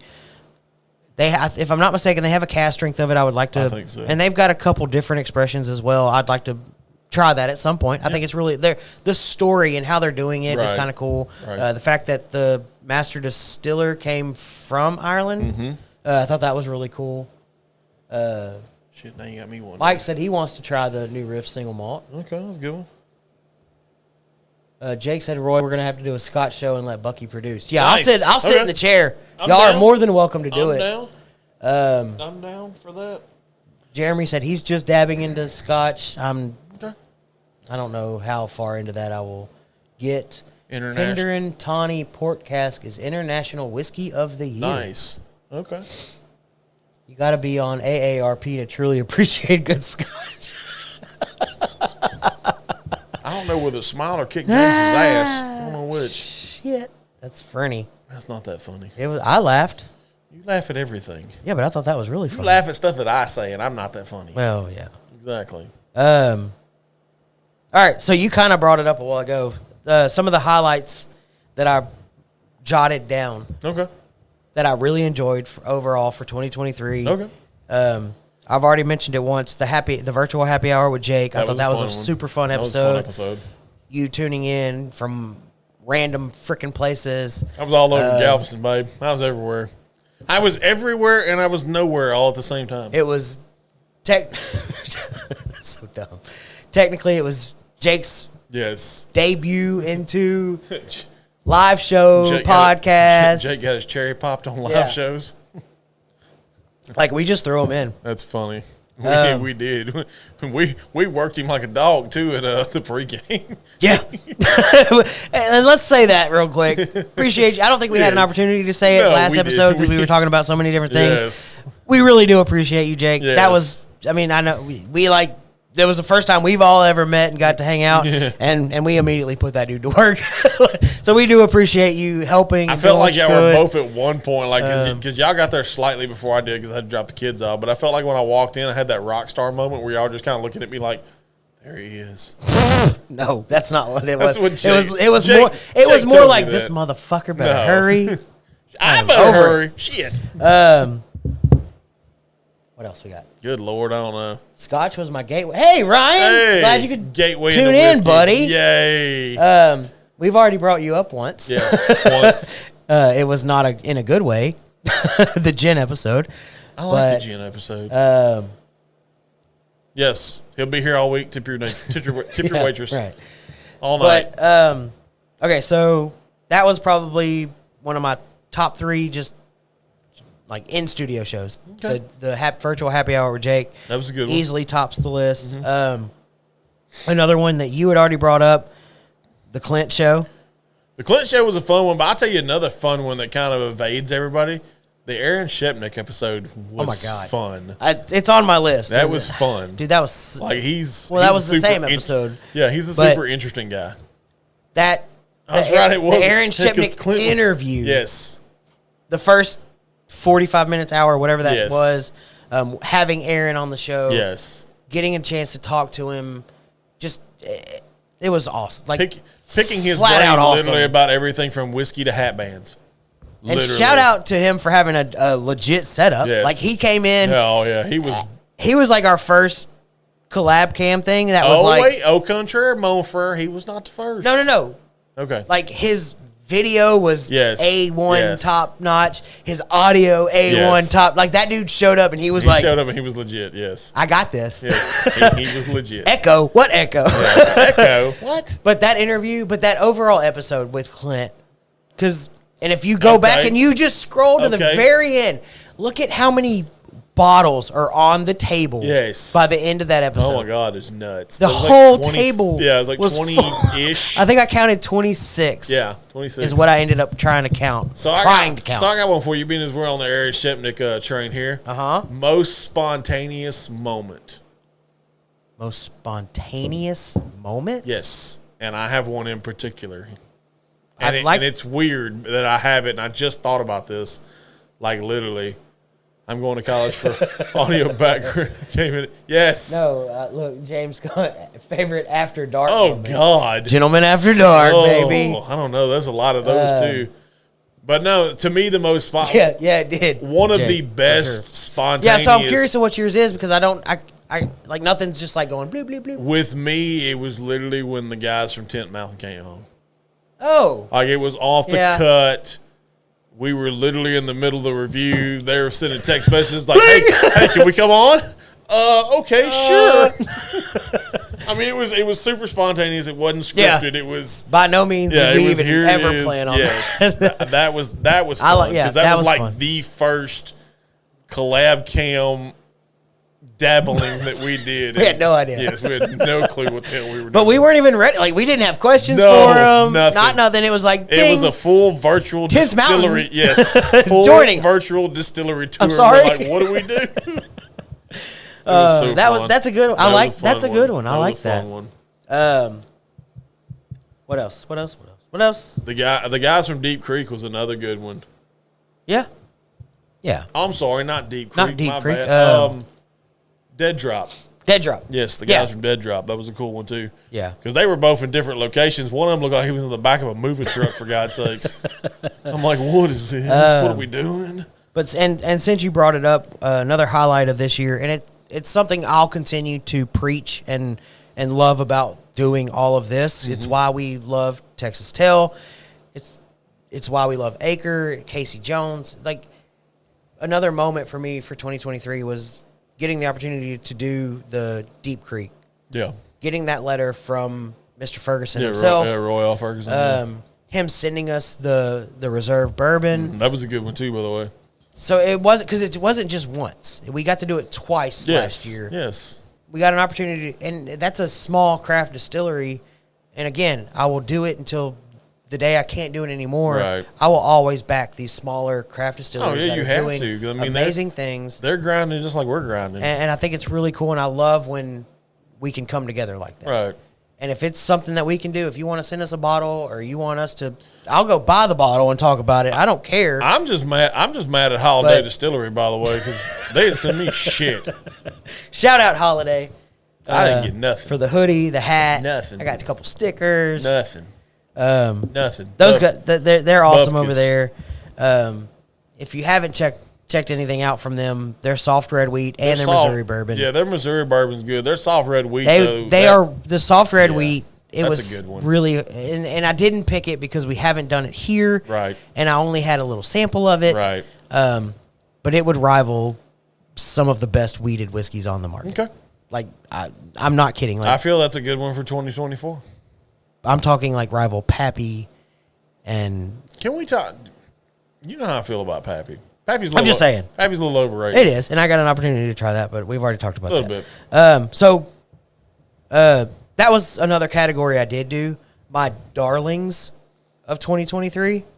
So for me, my darling distilleries for 2023 were Broken Barrel. Okay. It was my first opportunity to try anything from them. Absolutely loved it. And just seeing them as they've got an awesome social media. The stuff they post, I think they're on the verge of just like blowing up. And then my number one is Holiday Distiller, Ben Holiday. I think I'm hoping 2024 for Ben Holiday is going to be massive because you didn't hear it from me, and I'm not saying it's that great, but what they're making is absolutely fantastic. It is all caps, #delicious. They're doing great things. I think Holiday was probably top darling for me. You know what the top darling for me was? I think we're both going to agree. There it is. JT Mellick. Yep. And I can't wait until they're more widely distributed. I love what they get. So I talked to Mia Tuesday, okay? And I'm going to shed a little light on something. So here in this area, because if you were paying attention, you heard me mention this a little bit ago. They are being distributed by Maverick Distributing. Is that who it out is? of Houston, Texas. I wasn't sure who they're distributing. Oh, no, I was. Yeah, I was, because me and you had talked about it. Yeah. That to me was literally one of the bells of the ball at Whiskey Fest. Absolutely. Was JT Mellick. And I heard it. I'm not gonna lie. I was hurting. We were hurting. I wanted people to try it. I felt like a sheep farmer, for God's sakes. I was hurting so much. So, and here's something I wanted to propose to you for 2024. Okay. Since we've had the opportunity late 2023 going into 2024 to actually talk to Mia, Dusty, her husband, get an opportunity to really learn about these people and interact with them. For 2024, I would like to actually highlight JT Mellick on an episode. Okay. I don't know if we could do because like this past year, which was really fun, and I think it's something we should do moving forward. Like we did Casey Jones July, Acre August. Like I'd like to do a full month of things. Now I don't know if we could do a JT Mellick May. I was thinking JT Mellick March. What the hell's wrong with you? Either one, but I don't think they March is first, genius. They don't have a ton of expressions right now. Man, I'm not gonna lie. So it would be hard to do a full month because you've got the white label, the blue label, and then you've got their vodka. Yeah, that's 3 weeks. We're almost there. Almost. Maybe we can talk them into Russian something. Russians. Can we get a rum? Can we get a rum? I mean, they're in Louisiana. Sugarcane is big over there. It wouldn't take long to do a rum. Would not. Hint, hint, wink, wink. Yeah. Well, I'll have to share some stuff with you off air. There's some stuff in the works. But, and that was another category I hadn't brought up yet, was best non-quote-unquote bourbon of 2023. JT Mellick easily takes the cake on that. Yep, by far. I agree. They're making a rice whiskey, and it is If you haven't tried it. Which is interesting in its own concept when you say it out loud. Yeah, right? Let's just kind of run through these. Yeah, run through them. Let's be honest. I think we could do a full hour easy on JT Malik. No, yeah. So if we don't do this, we won't do it. Yep. James said the company always makes the spirits better. You can have the best bourbon in the world, and crap company with bad attitude will ruin it. Breaking news on Malik? Sorry, I jumped ahead of like 6 different did. Slow down. Sorry. Vice versa, a bottom shelf bottle with a good friend will taste like Mr. Winkle himself just poured it for you. I 1,000% agree with that, James. That's a good one. Jake said, my darling distillery was Melick for sure. I'm glad you could echo that sentiment with us. Ryan said the Octomore was one of the best pours at Whiskey Fest. Mike Wright said, I have some breaking news on Melick. Jake, that JT Melick cast strength was so freaking good. Agreed. Oh, that's his breaking news. Mark and Brian Landry, the different single barrels. Yeah, you could do different single barrels. Yeah, there's different single barrels. Sarah, I will agree with that. Their vodka is really good. The vodka was so surprising to me because it tastes exactly like vanilla. Yes. Very much so, yep. And I posted it the other night. I saw. I thought I finally grew up and got away from the vodka. With your damn Sonic cup. Yes, we all saw. I thought I did. And then all of a sudden, Mia was like, come on, just try it. Just try it. I was like, no, I've gotten away from vodka. I don't drink it anymore. She was like, just try it. Yes. Yes, ma'am. Yes, ma'am. Right away, ma'am. Vanilla bomb. So, I'm going to make a confession for you. You know I'm not a vodka guy. Yeah. I have a bottle of their vodka. Have you drank I haven't cracked it yet, no. I plan on doing that this weekend, actually. So the breaking news, everybody, if you haven't seen it in the comments, Mike Wright says, Melick hit distributor today. Should be on shelves next week, hopefully. Yep.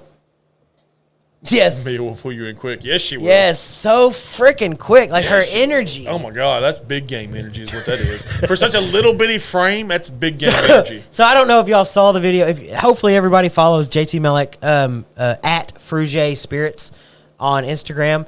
And you can search JT Melick on TikTok, Facebook, Instagram, whatever. They're all over the place. She posted a video the other day with the freezing weather. Yeah. And she was in front of a lake. Yep. Saw it. Or pond or whatever. But Pond, she kept putting her foot out there, and I was like, please fall. Please fall. Like, not being rude, just knowing, like, her and her energy. Please bust your ass. Like, I wanted the ice to break and just for her to go halfway in. Just for a second. I just wanted her to slip. You wanted her to, like, actually get wet. No.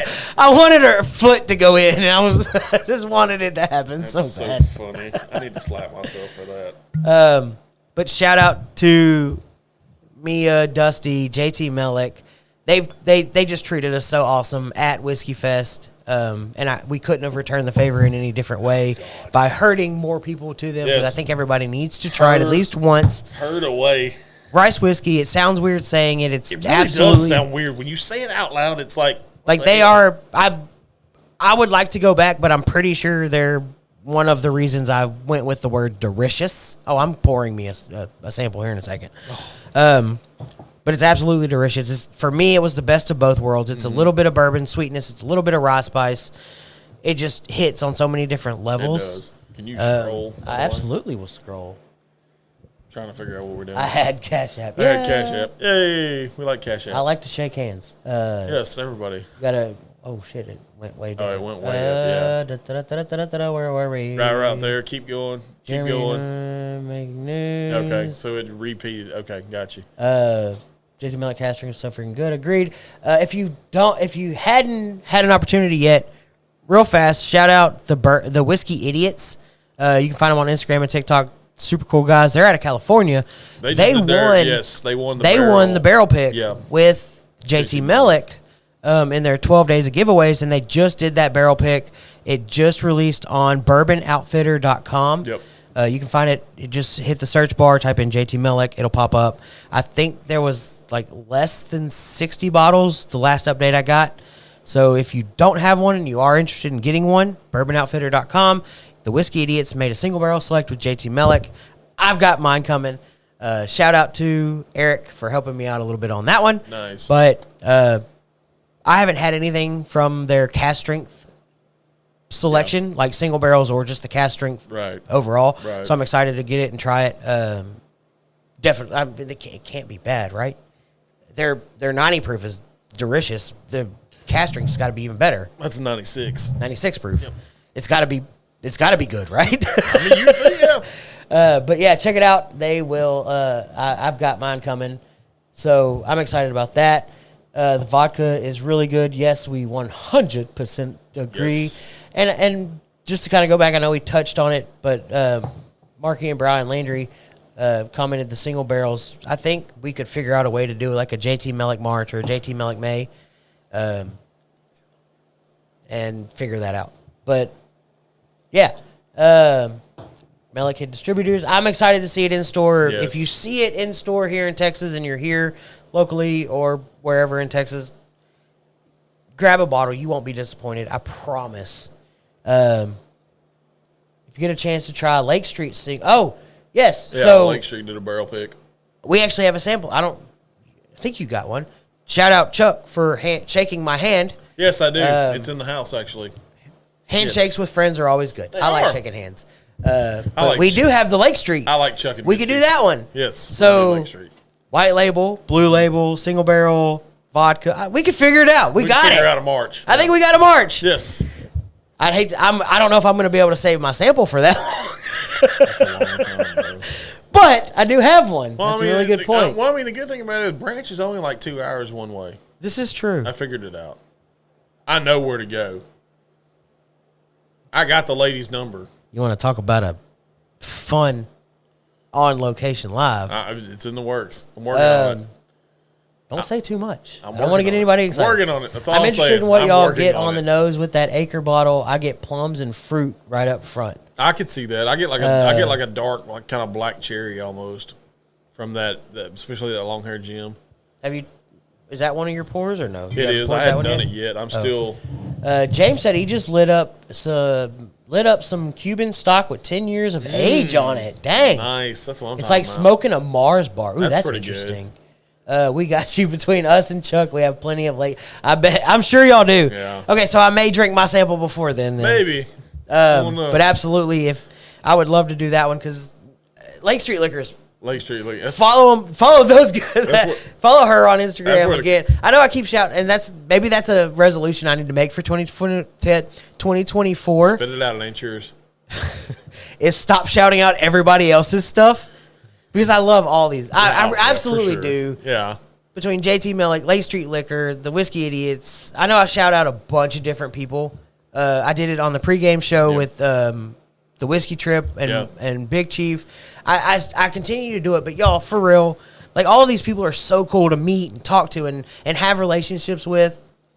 It's hard not to. And we're all doing it for the same reason. Oh, yeah. We're all having fun. Like, that's what we're here for, is to have fun. So if it bothers anybody that I shout out other places. Some of us are trying to blow this shit up so where they can possibly leave their 9 to 5, but. I'm just going to keep. I'm not going to lie. I'm never going to not shout out other people. I think it's too much fun. It's very much fun. Yes, it is. I've talked to Ashley several times through text, and yeah, she's turning 41 Monday. Interesting. So we party and drink, smoke. Nice. Good. Okay, nice. Yes. Fantastic. So happy early birthday. I still need some. Hope you enjoy the shit out of it. Still need some of that Honey Cast Laws. Oh, we got plenty. Not only do we have about a quarter half-ish bottle here, I've got 3/4 of a bottle at my house. We got plenty. Yes, got plenty. Maybe Chuck needs to be our next Friends of the Show series. Oh, can we do that? Chuck, you want to make a trip? Can we bring Chuck? There's plenty. Yes, absolutely. Yes. There is so much love to go around, and that includes all of our Louisiana friends. Yes. That y'all meeting Chuck and Mitzi has been so amazing. You got to make sure you turn it Boots' grocery though. Boots, look Boots? it up. Yeah, Boots, look it up. Absolutely amazing meeting them and getting to know them For sure. But yeah, there's so much love to go around. I don't ever want to stop sharing what we have with everybody. Help us what? What are we helping? Help us help you. Oh, okay. Help me help you. Yeah, got you. Okay, now I get it. You do Jake? Friends of the Show. Invite all of us and go. Oh, Jesus Oh my gosh. Christ. Oh. Hey, my people love them so much. Yes. Absolutely. They're freaking awesome. Yeah, they are amazing. Could you imagine the size of the table we would need How many? Let me ask for you this. some of How many? just to invite Oh no!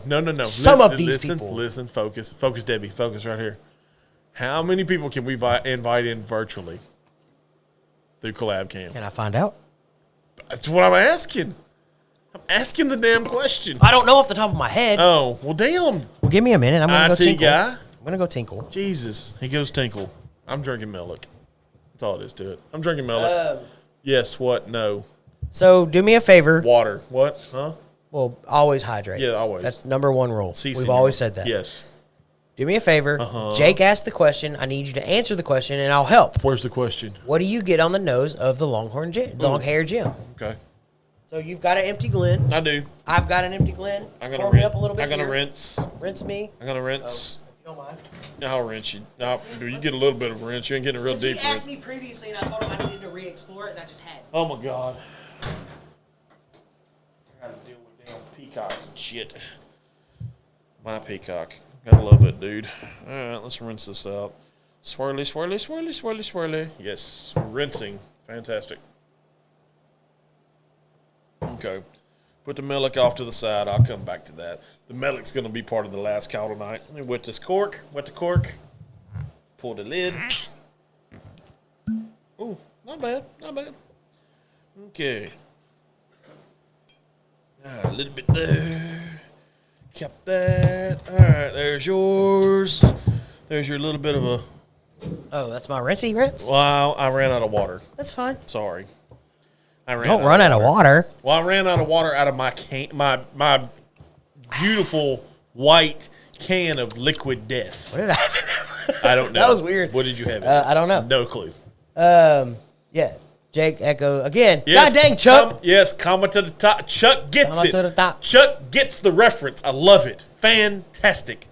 Collab my ass. We popping. Oh shit. God, dog. You can have 4 guests virtually. Really? That's it? Jake, how do you know? How does Jake know? You're not even legally our producer yet, I sir. feel like he's there. I feel like he's there. Oh, shit. On TikTok, quite a few. Yes, you Chuck, can do that. Chuck, and I mean this sincerely. Chuck from Lake Chuck? Yeah. Yes. Chuck from Lake Chuck. I mean this sincerely. I would absolutely, positively love to have you sitting in the seat. That would be so cool. If Mitzi wants to come, the wives can hang out in the house while we do the show. Yes. But it would be an absolute blast. I don't ever want to ask. We've had one guest drive over from Louisiana. Yes, we have. Absolutely fun episode. Cannot thank that man enough. Eddie Mathis from Lake Charles. For introducing us to JT Mellick officially. Like, we've known about them. Yes, we have. But he brought us our first bottle. He did. Which is sitting on the table. Yes. But cannot thank that man enough. And then we've procured more since then, yes. Yeah. Yes. I went to a funeral, come back with 2 bottles, yes. I have a bottle of pizza sauce at the house. I do too. And the clear pizza sauce. Or the Alfredo sauce. My bad. Sorry. I've got pizza sauce. You've got Alfredo sauce. No, I got pizza and Alfredo. Oh, you got pizza and Alfredo. Yes. Nice. Marinara and Alfredo. I have Alfredo as well. Did you get yours from the same place? Yeah. Yeah. God, we love it. See, and that's the problem. We're going to do this, and we're going to get into these off the, and I said it in off the rails. It's yes. off the rails conversations. It is. It really sure. is. It's off the rails. We could do this for too long, and we're going to do it for too long. We can go 10 hours. I don't have shit to do tomorrow. Ooh, don't tempt me with a good time. God, don't tell me shit like that. I hate when you tell me shit like that because it always goes sideways quick. When I hear that, stick this up there. So when I hear that phrase, I'm like, God damn it. Shit. Maybe we need to put that on the schedule for this year, a 24-hour live. Oh, my God. I see people do it all the time. No, but damn, what are you talking about for 24 hours? But what if we linked it? Hear me out. Okay. What if, and we'll talk about it more. We'll figure that. Of course we will. We are always 100% transparent with the friends of the show. Of course. And we've talked shit out like this before. We have. What if we linked it with a donation to cure rare disease? Ooh, I like where you And we went a 24-hour live. Ooh. Obviously, for 24 hours, that's a lot of time. You think? We could have anybody that wanted to show up. Yes. Mike, right? Mike Williams. Mike Williams. Eric. But 24 hours. 24 hours is a long time. What if we linked it with 24 hours? Somehow figure out let's do a donation thing for. We'll talk it out. Yeah, we'll figure it out. Y'all have heard it here first. We're gonna figure this out. We're gonna try to do a 24-hour live this year. God, that's going to be a long fucking time. Wouldn't it? But how fun would that be? It would be kind of fun. There's a lot of no-dose Red Bull coffee going on in Jake that. said I drink and I know things. Of course you do. Of course he does. Dang it, I hate whenever it does that. I know. Mitzi couldn't see over the table. Chuck, come on. Me neither. Come on, Chuck. That's why we have high chairs. Yeah, that's why we have high seats. Yeah, we have high chairs. Yes, you have a high chair. Y'all need to do friends of the show, invite us all, go live. What could go wrong? A lot could go wrong. Let's see, what else? Where are we at? I don't even know where we're at anymore.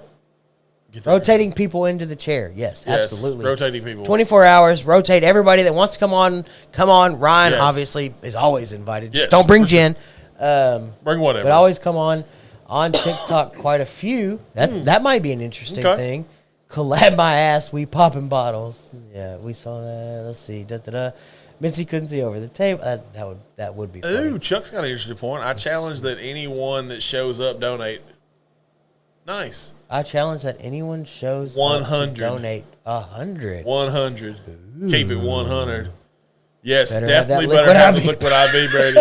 Watermelon flavored Liquid IV. If you ain't never had it, it's the best stuff. Legit. Love Liquid. Liquid IV, and what's the other one? I think it's called Hydrate. There's another one. That's I do. HEB sells Hoist. Hoist? Hoist. It's made by 2 former Marines. Ooh, okay. Yeah. Jake, real quick. There's definitely a dried fruit. I can't pinpoint what fruit, but it's like a dried, like, you know what I'm talking about? Like when you buy like the dehydrated bananas and dehydrated cherries. That's very apricotish. You think apricot? I may be wrong. It's got to be either apricot or... It's not a citrus fruit, but it is a dried dark. Could it be a dried date? Dried dark fruit. Well, Fig Newton. So a dried fig? No. Fig Newton, because there's a little breadiness there. Your brain's a little breadiness. I think it's a Fig Newton. I don't think it's a Fig Newton. I think you're... Somebody go buy me some Fig Newtons and bring them over. Text your wife. I mean, we can always use a snack. Do you like Fig Newtons? I do like Fig We're Newtons, old. Actually. I like Fig Newtons. I like Fig Newtons, too. Does that make us old? No, I like the, you get them at convenience stores. They're the fig bars. I don't know who makes them, but there's one that's like raspberry, and I think one that's like blueberry, and there's like 3 of them. And I can't remember what the third flavor is, but they're so good. I get them at Fastlane, actually, on Friday mornings. Can we just admit, like we've already said it, we always love our craft distilleries, especially when they're from Texas. I love what the guys at Acres are doing. I love it.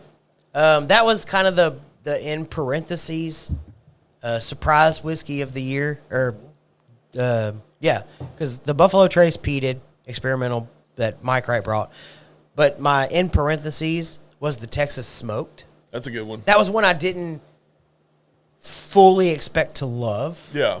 But I've got a bottle of it on my shelf. I legitimately bought a bottle of it because I liked it that much. Yep. Like I put a bottle on it voluntarily. Like it was one of those surprise ones. Sorry, my lips are chapped because of all the cold weather and shit. Yeah. That's mixed. That's mixed berry is. Okay. I guess he's talking about what you're the bars that you're talking about. Yes, that is the mixed berries. The other one. Hunid? I don't know if that's it. Chuck, I don't know what you're talking about. Drip. That's the one I was thinking about. Brian. Drip Drop is the other one is Drip Drop and Liquid IV. Yeah, Liquid IV is good. Yeah, I don't know about figs. It's somewhere in there. Like Fig Newton makes the most sense because it's sweet, it's bready, it's dark fruit. I think that makes the most sense. If you wouldn't have finished that. If I wouldn't have finished that John J. Bowman, I'd bring you a rack of Fig Newtons. That's good. Nature's Bakery, yes, that's the ones. Sure. Nature's Bakery fig bars. So good. Jake, what? Jake said he's got a great Whiskey Fest story y'all don't know about yet. What? Wait, what? I thought we were together the whole time. How the hell? How do you have a story that we don't know? How the hell does it? That's what I was fixing to say. How does he have a story that we don't? You were our guest. You shouldn't have stories we don't know about. Exactly. Just kidding. God, Dana said, nope, I'm not bringing a snack. Oh, come on, Dana. Look, there's a great pizza place 5 minutes up the road. Yes. Joe's. They make awesome pizza. If you want to bring one and put it on the table. She had Mexican. I know. Bastards. Yes. Our wives don't love us. No, they don't. They love us. They don't like us. Yes. All the time. I got you. I'm picking up what you're It translates to the front of the palate, too. It does. There's something about that I say you're onto something. Your evaluation of it 40-ounce Stanley and mixed berry liquid IV every day. Oh, so you're one of those girls, Blythe. You carry the Stanley like the rest of your Mean Girls crew? I got you and the girls Joe's. Oh, thanks, honey. Look at that. I'm going home to pizza. Hunt's Brothers Pizza isn't real pizza. No, it is not. I don't know what it is. No. Nobody knows what it is. Nobody knows what that is. I don't even know if The fact that they pump it out at these convenience stores, and I don't see a single pizza maker anywhere in that store. Nope. Where does that pizza come from? And how does it get on the thing, on the warmer rack? No, we're not touching that. Nope. No good, Coach. Oh, my goodness. It'll be 45 tomorrow. Nuh-uh. For the high, yes, sir. It's going to be like 29 tonight or 25 tonight. What are you talking about? It's already fucking there. I feel it. 2020, let's keep going on this 2023 thing. Sure, why not? Something I cannot thank y'all enough for, and something it's y'all. We're from fucking Texas. Say it, y'all. I'm messing with you. We don't say you all. Ooh, can I get a 2XO full zip jacket from their giveaway? I'm trying. Give me both. I'm fixing to try right now. Something I cannot thank y'all enough for. We officially had our first merch sales of 2023. Yay! Shout out to friend of the show, Ryan McGee. Yes. Thank you so much. We have merch. We do have merch. We do have merch. It is streamlabs.com/function your way. Life and Times of Corn. Yep. High Proof Gang. There's our, I don't know. There's our logo. Check Liver Light. Check Liver Light, which is Roy's favorite. I love that shirt. What a burger. What a bourbon. Trademark, copyright. What a bourbon. You're going to get a shutdown. What a bourbon, yes, which is my personal favorite. I don't have it. I need to get it. I have the one that just has it just says it. But the What a Bourbon shirt, one of my absolute favorite. There's two different versions of it. There's one with a barrel. One with a barrel, and then just one with the What a Bourbon right across it. I have that one. But if you live in Texas and you know. If you know, you know. If you know, you know. But that's one of my absolute favorites. Again, the High Proof Gang thing. Whiskey Weather as a hoodie. Because it's actually cold in Texas. The bourbon line stuff, the BRBN. Yeah, BRBN. Bourbon. Yep. We've got a full bourbon line. Yep. There's not a ton of stuff on there right now. I don't want to put too much. It just gets kind of overwhelming. It does. Like whenever you walk into a liquor store and you're like, oh, yeah. I don't want that. Smoke Syndicate is still kind of... Yeah, Smoke Syndicate's still around. It's around. It's a shirt and a hat, yeah. There's a shirt, the hat. The Third Monkey's on there still. Third Monkey's still on there, yes. By all means, the Third Monkey. I got to get a Third Monkey shirt. I think it's my next purchase. But and it wasn't about promoting it. No. We always want everybody, obviously, let's be honest. Full transparency again. We would like for you to spend the monies. We make $5 whole. Yes. I don't mark them up. No. That's the minimum markup they allow you to do. Yeah. $5 whole. Yeah, we get $5 for everything we sell. We get $5 whole. $5 hairs. But it helps. We're breaking. I'm not gonna lie to you. We're cashing checks on the regular. Hey, I mean, we do what we do when we do what we do. But no, 2023, we've officially sold our first merchandise. And that's why you said what you said when you said awesome. what you said. Right, exactly. Yeah, I got you. But it was cool. Like seeing that notification, it was really cool. Yeah, and not only did we have Ryan, we had Justin Allen. Yes, Justin Allen was on there, rocking the hoodie. Yeah. But yeah, I mean, we sold a little bit of merch, not a ton, but hey, it was cool. I bought some merch. It was cool just seeing it pop up. Like I put my own money back into it because I do. I put a lot of hard work. You do. And bless your heart to deal with my thought process on. My God, I know it. On making merch, y'all should try to figure out what this man is saying. Like I literally, we ordered DoorDash chicken wings the night of Whiskey Fest. Oh, okay. We ordered DoorDash chicken wings. The driver had a wreck. What? With our food? Did you get your food? Did you get a refund? Yeah, he said he got a full refund. I passed out with beef jerky in my mouth. Is that what they're calling it these days? Jay. You technically bought a hoodie. Yes. At cost. Don't tell nobody. I passed out with beef jerky in my mouth, and Jake had to get it out, so I didn't choke in my sleep. No, I don't. Sarah! I was starving. Gee, wow. Oh, my gosh. There's a picture of Sarah and Brady floating around on the Facebook. Yes. And I'm not going to lie, they both look intoxicated. Yeah, they both look a little intoxicated. Good times. Very good times. Very good times. Fantastic. God. All right, so what else? Let's see. Yeah, where's your notes at? Because I know you got notes. You always make notes. I just kind of play off your notes. All right, so here's one for you personally. Okay. Not the show. For you personally, from a either cigar or whiskey side, what you would, I guess, consider your best accomplishment, purchase, or like, you know what I mean? Like, personally, what was the favorite thing that you got this year? This is going to sound like a homer pick. I'm going to go ahead and tell you. God. So, the whole heart of the line that I got a chance to purchase at Acre. That's a good one. Was a really good line to get into. You know, line therapy is a real thing by far. Line therapy, y'all. Yes, real thing. If you go, real quick, no free ads, but Heart of a Lion Cigar Co. I think it's Co. Yeah. Heart of the Google Lion, it. Heart of a Lion Cigar Co. I don't remember what the exact website thing is, but check them out. Amazing cigars. Yeah. And he's local here in Texas. Great guy. But anyways, go ahead. Good guy. Yeah, having the whole lineup is great. Yeah, the whole lineup was good.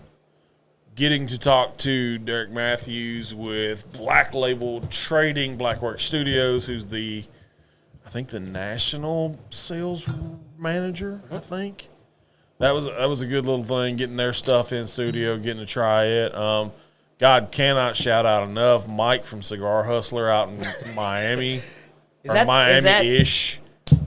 Is he the one that sent us like the whole bag of just stuff? Yes. When you called me and you were like, "Hey, dude, I need you to come over real quick," I was like, "What?" You're like, "Just come over real fast. I don't need you but for a few minutes." And he was like, all the things, yes. That's the biggest Ziploc bag of stuff I've ever seen. Yes, it was very much a big bag of cigars and stuff and hats and wings. God. The wife has videos. Oh, wow. Those videos are a whole vibe. I'm sure they are. They're very much funny. a vibe. Jesus. James said Bucky's Bohemian beef jerky. Bucky's Bohemian Garlic is the best Words jerky are hard, ain't it, buddy? if you don't mind selling in a pit. Yeah. Bucky's beef jerky is I'm gonna go ahead. So Ryan mentioned that, and I'm gonna go ahead and tell you right now. Yes, I almost pulled the trigger on that for tonight's smoke. The King? No, the Magic Toast 5-year. Oh, I found a place that has it. Did you? Yes, I know. See, they only had. I want to do it. They only had one though, and I want to do it for you. That's why I didn't pull the trigger on it because they only had one. Damn it. Okay, fine. The Garrison 50 cal. I think I have that one really actually in my. I think I do actually. It's over there. It's over there somewhere. Yeah, it's over there because I know I have Black Label Trading's Lawless, which I'm going to do at some point. I have I think a Jacob's Ladder by Southern Draw that I'll do at some point, and I think I have the Garrison. I think I have the Garrison 50 cal. I think I have to look. Y'all keep saying, like, y'all mentioned it last week on the Southeast Texas Whiskey Fest recap show. Yep. The Garrison 50 cal. You've mentioned it. Y'all mentioned it tonight. Y'all keep talking about it. I don't know what y'all. Every time I see it, it's a warfighter. Well, every time I see it, I think Garrison Brothers. I'm like, they don't make a cigar. What are y'all talking about? No, it's Connor with War Wagon. So it confuses me, and I'm like, I don't even know. But I guess I need to try it. Y'all keep talking about it. Y'all saying it's good. You're getting up. Why are you getting up? Because I got to get a water.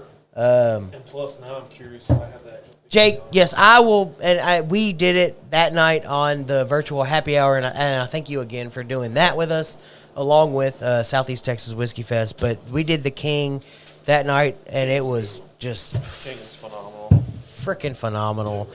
I got an opportunity to smoke one out at the after party. at Pour 09. Yes, Shout out did that Pour too. 09 for allowing all of us to take Oh my over. God, that was such a good after party. But yeah, we had a really good time. But I got an opportunity to smoke one out there as well. Still just as amazing. It wasn't beginner's luck. It was still just as good. Chuck asked if you have tried the Rocky Patel 55. I have not got into the 55 yet. I'll answer James. He said y'all all need to try the Diesel Vintage series cigar. Yes, so I'll admit, Diesel was a cigar brand that I didn't really think about. I do not have the 50 cal. I have the 762 Field. Garrison 762 Field? No, Warfighter is the actual. Oh, so okay, I got you. I was going through. I want to expand a little Jacob's bit. Ladder was the other one. On James's. Diesel was probably my surprise cigar company of this year. Diesel's a good one. They do the and apparently it's a massive cigar company. It is very massive. But in my brain, I couldn't get past Diesel jeans, which are kind of like douchey. Well, that's because you worked for fucking Abercrombie or some shit. I worked for all them retail brands. Yeah. But I couldn't get that out of my head, so it never really clicked. But I do know if you go to Cigar Club Southeast Texas, they have the Diesel. They have the Diesel Vintage, which I almost bought today. But I didn't want to break the fucking bank. Right. So they have the Diesel Vintage. They also have the Diesel, not the sherry cask one, but the bourbon cask. Yes. So. But that was one of my surprise cigars that I got an opportunity to smoke this year. I don't remember exactly which. I could go back. Chuck's and look. rocking a Lake Street hoodie, by the way. Nice. And they do have man sizes, quote unquote man I saw sizes, that, as you yeah. and Chuck, Yeah, so man affectionately sizes. like to call it. Yes. Because a lot of vendors don't carry man sizes when they come out to these events and want to give swag away. And being as we're talking about that, I need all the vendors at Southeast Texas Whiskey Fest 2025 to step their game 2 and up 3s. and bring 2 and 3X. Yes, 2 and 3X. Mediums don't work for us bigger guys. I don't shop at Baby Gap. 2 and 3X and more hats. I need more hats in my life. Shout out JD for giving us this hat, rocking your Yellowstone hat. I am rocking the Yellowstone. Last week I had on the Ghostwood. We will. I think at some point here in the near future, we've got a Yellowstone that we're gonna do. I got you. But that's. I'm gonna unveil a new hat next week and hopefully have the whiskey go along with it. I'm hoping. I don't know, but we'll figure it out. Interesting. What? We're very much for it. Brian Landry. Garrison Brothers did make cigars, and they are good. Interesting. How do we find that? Yeah. And is it still a thing? Is it still a thing? I don't know. Or does anybody have one? Yes. Pair it with a single barrel or double oak, even a toasted. Okay. Interesting. Jacob's Ladder is Virginia tobacco. Okay. Interesting. Rare to find these days. Wow. Nice. Okay. Jake said, I had a Jacob's Ladder at Whiskey Fest. It was a great, rich cigar. Yes. Southern Draw always hits. I'll send you a hat, Roy. Nice. Fantastic. I love hats. I don't know. I don't care. What kind of hat? I don't care. I love hats. I don't care. I love hats. I got to cover my head. Dude, we came home from Whiskey Fest. I think I counted 9 hats. Yes. It's ridiculous. It's outrageous. And I don't know why, because my wife gives me so much shit for the amount of hats that I have. I may actually swap you a hat because It I have takes one that 2 doesn't. walls. I have one that doesn't really fit my head well, but I think it would fit like yours, hats. and I think you would like it. I'll swap the Aberfeldy hat for it. It's a Chattanooga whiskey. Oh, I have one. Oh, damn. She got one of those. Okay. Because I was upset because while we were leaving the pregame show, okay, Roy's kind of making his rounds, which we all did. Like, I ran through, took a whole bunch of pictures. I posted them on Facebook. You can see them on our Facebook page. There's like 60 of them. I ran through real fast, did all my little photos, and then me and Jake were like carrying equipment out. We're like, where the fuck is Roy? And here comes Roy with like stuff in his hands. I'm like, bro, you didn't give me a hat? He was like, I got a Chattanooga hat. I was like, you son of a bitch. I love Chattanooga whiskey. I got a Chattanooga hat. But luckily, Dana did get one, Yes. so I am thankful for that. But if you want the Aberfeldy hat, I may give it to you. I don't know, because you did give me the Coastline hat. It sucks that I apparently lost mine. You lost yours, and mine ended up with you. Yours ended up in my bag. Yes. Mine, I don't know where it's at. Right. Because Dana got a vodka hat, a Right. Texas Tail vodka, which is great vodka. Don't get me wrong. Because it was like baby blue. It's baby. Blah, blah, blah, words baby are hard, ain't blue, they? Yeah, words are like hard, ain't the they, buddy? Colorado skies. I'm not gonna sing. But it's baby blue and it says Texas Tail vodka on it. And I was like, why did you get a vodka? I don't want a vodka hat. Why'd you get a vodka hat? So I got a Coastline hat and it disappeared. But I ended up with your Texas Tail patch hat. And you were like, bro, I paid for that. And I was like, it was in my bag. I thought it was the one I got. Bro, I paid for that. But yeah, so it was fun. How do you like your Coastline hat, by the way? I love it. Okay, good. I do. I love it. I'm glad. Good. It is a little different. Yeah. Speaking of different, Yeah. I, once again, just so happened to win a JT Mellick giveaway, and I didn't even mean to. Jake is 100% right on that. That Bingham hat, which I'll put on my head next week, is not made for a big-headed fella.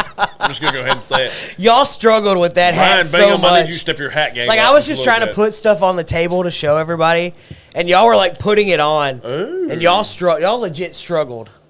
Interesting. I bet Maybe. y'all could get Southern Draw to come on the show. Robert and Sharon are in Texas. Oh, They're I didn't amazing, know that. God-fearing. Oh, if they're God-fearing, I don't know if they want to be on this show or not. Met them at Cigar Fest last year. Interesting. Okay. Brian, reach out to either our show Facebook page or Roy or Bucky on Yes. Facebook, Instagram, wherever you want to find us.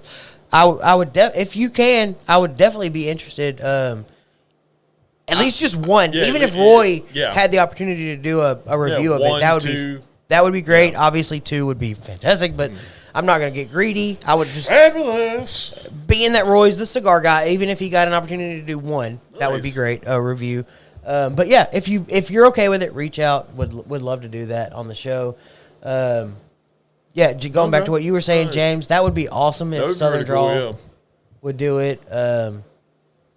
Good time to show them around the even. Okay. They visit local lounges. I like I'm gonna it. hook I y'all like up with it. badass Lake Street liquor hat. I like it, yeah. I love hat. Like I keep on to. That's my favorite thing. Is hats. So Ashley and I talked. I'm trying to set something up after the Super Bowl. Ashley's freaking cool as shit. Yes, she is.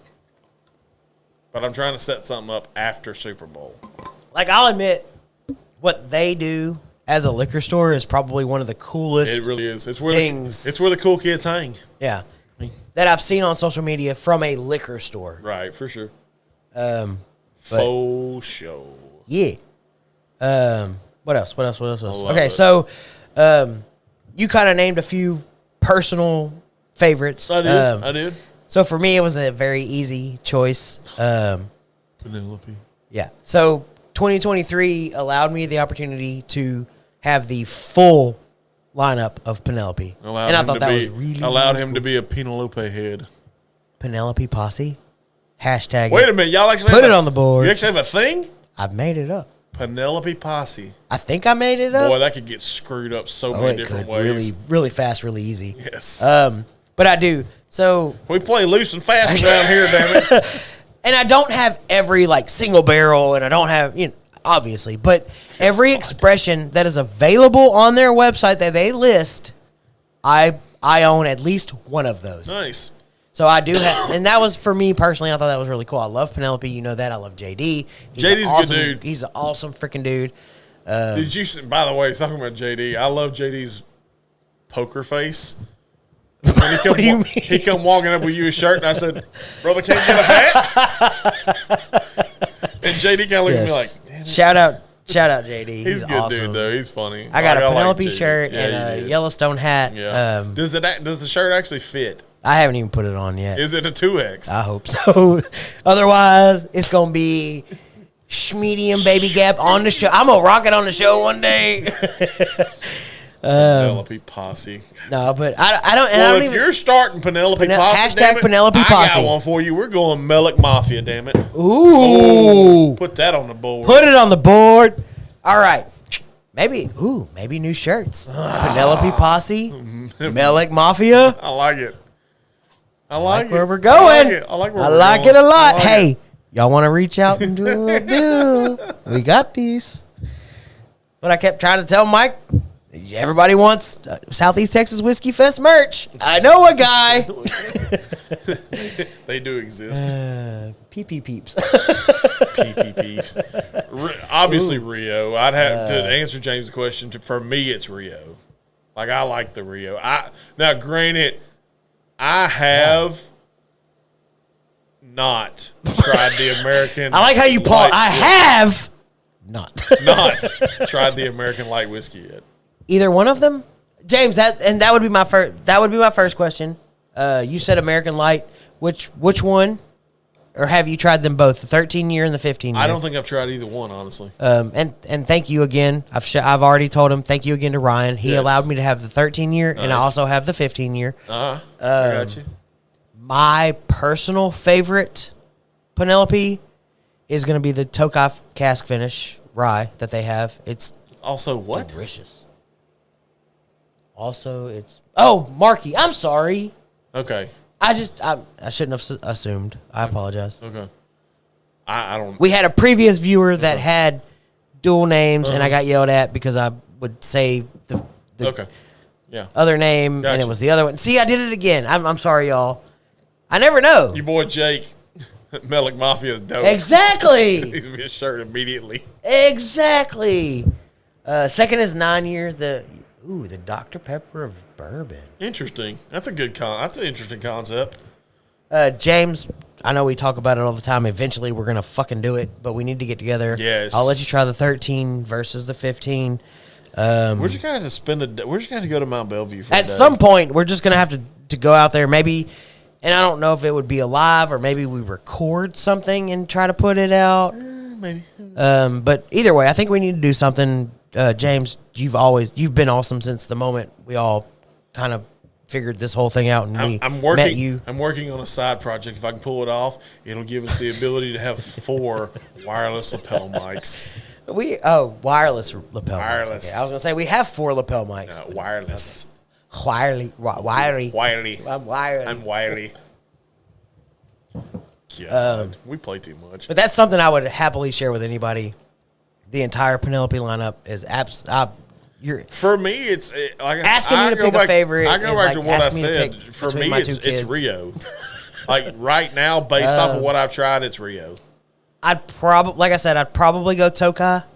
See, I don't really care for the Tokai. The Tokai's probably my favorite, and it was the hardest for me to get. Oh, I'm sure, yeah.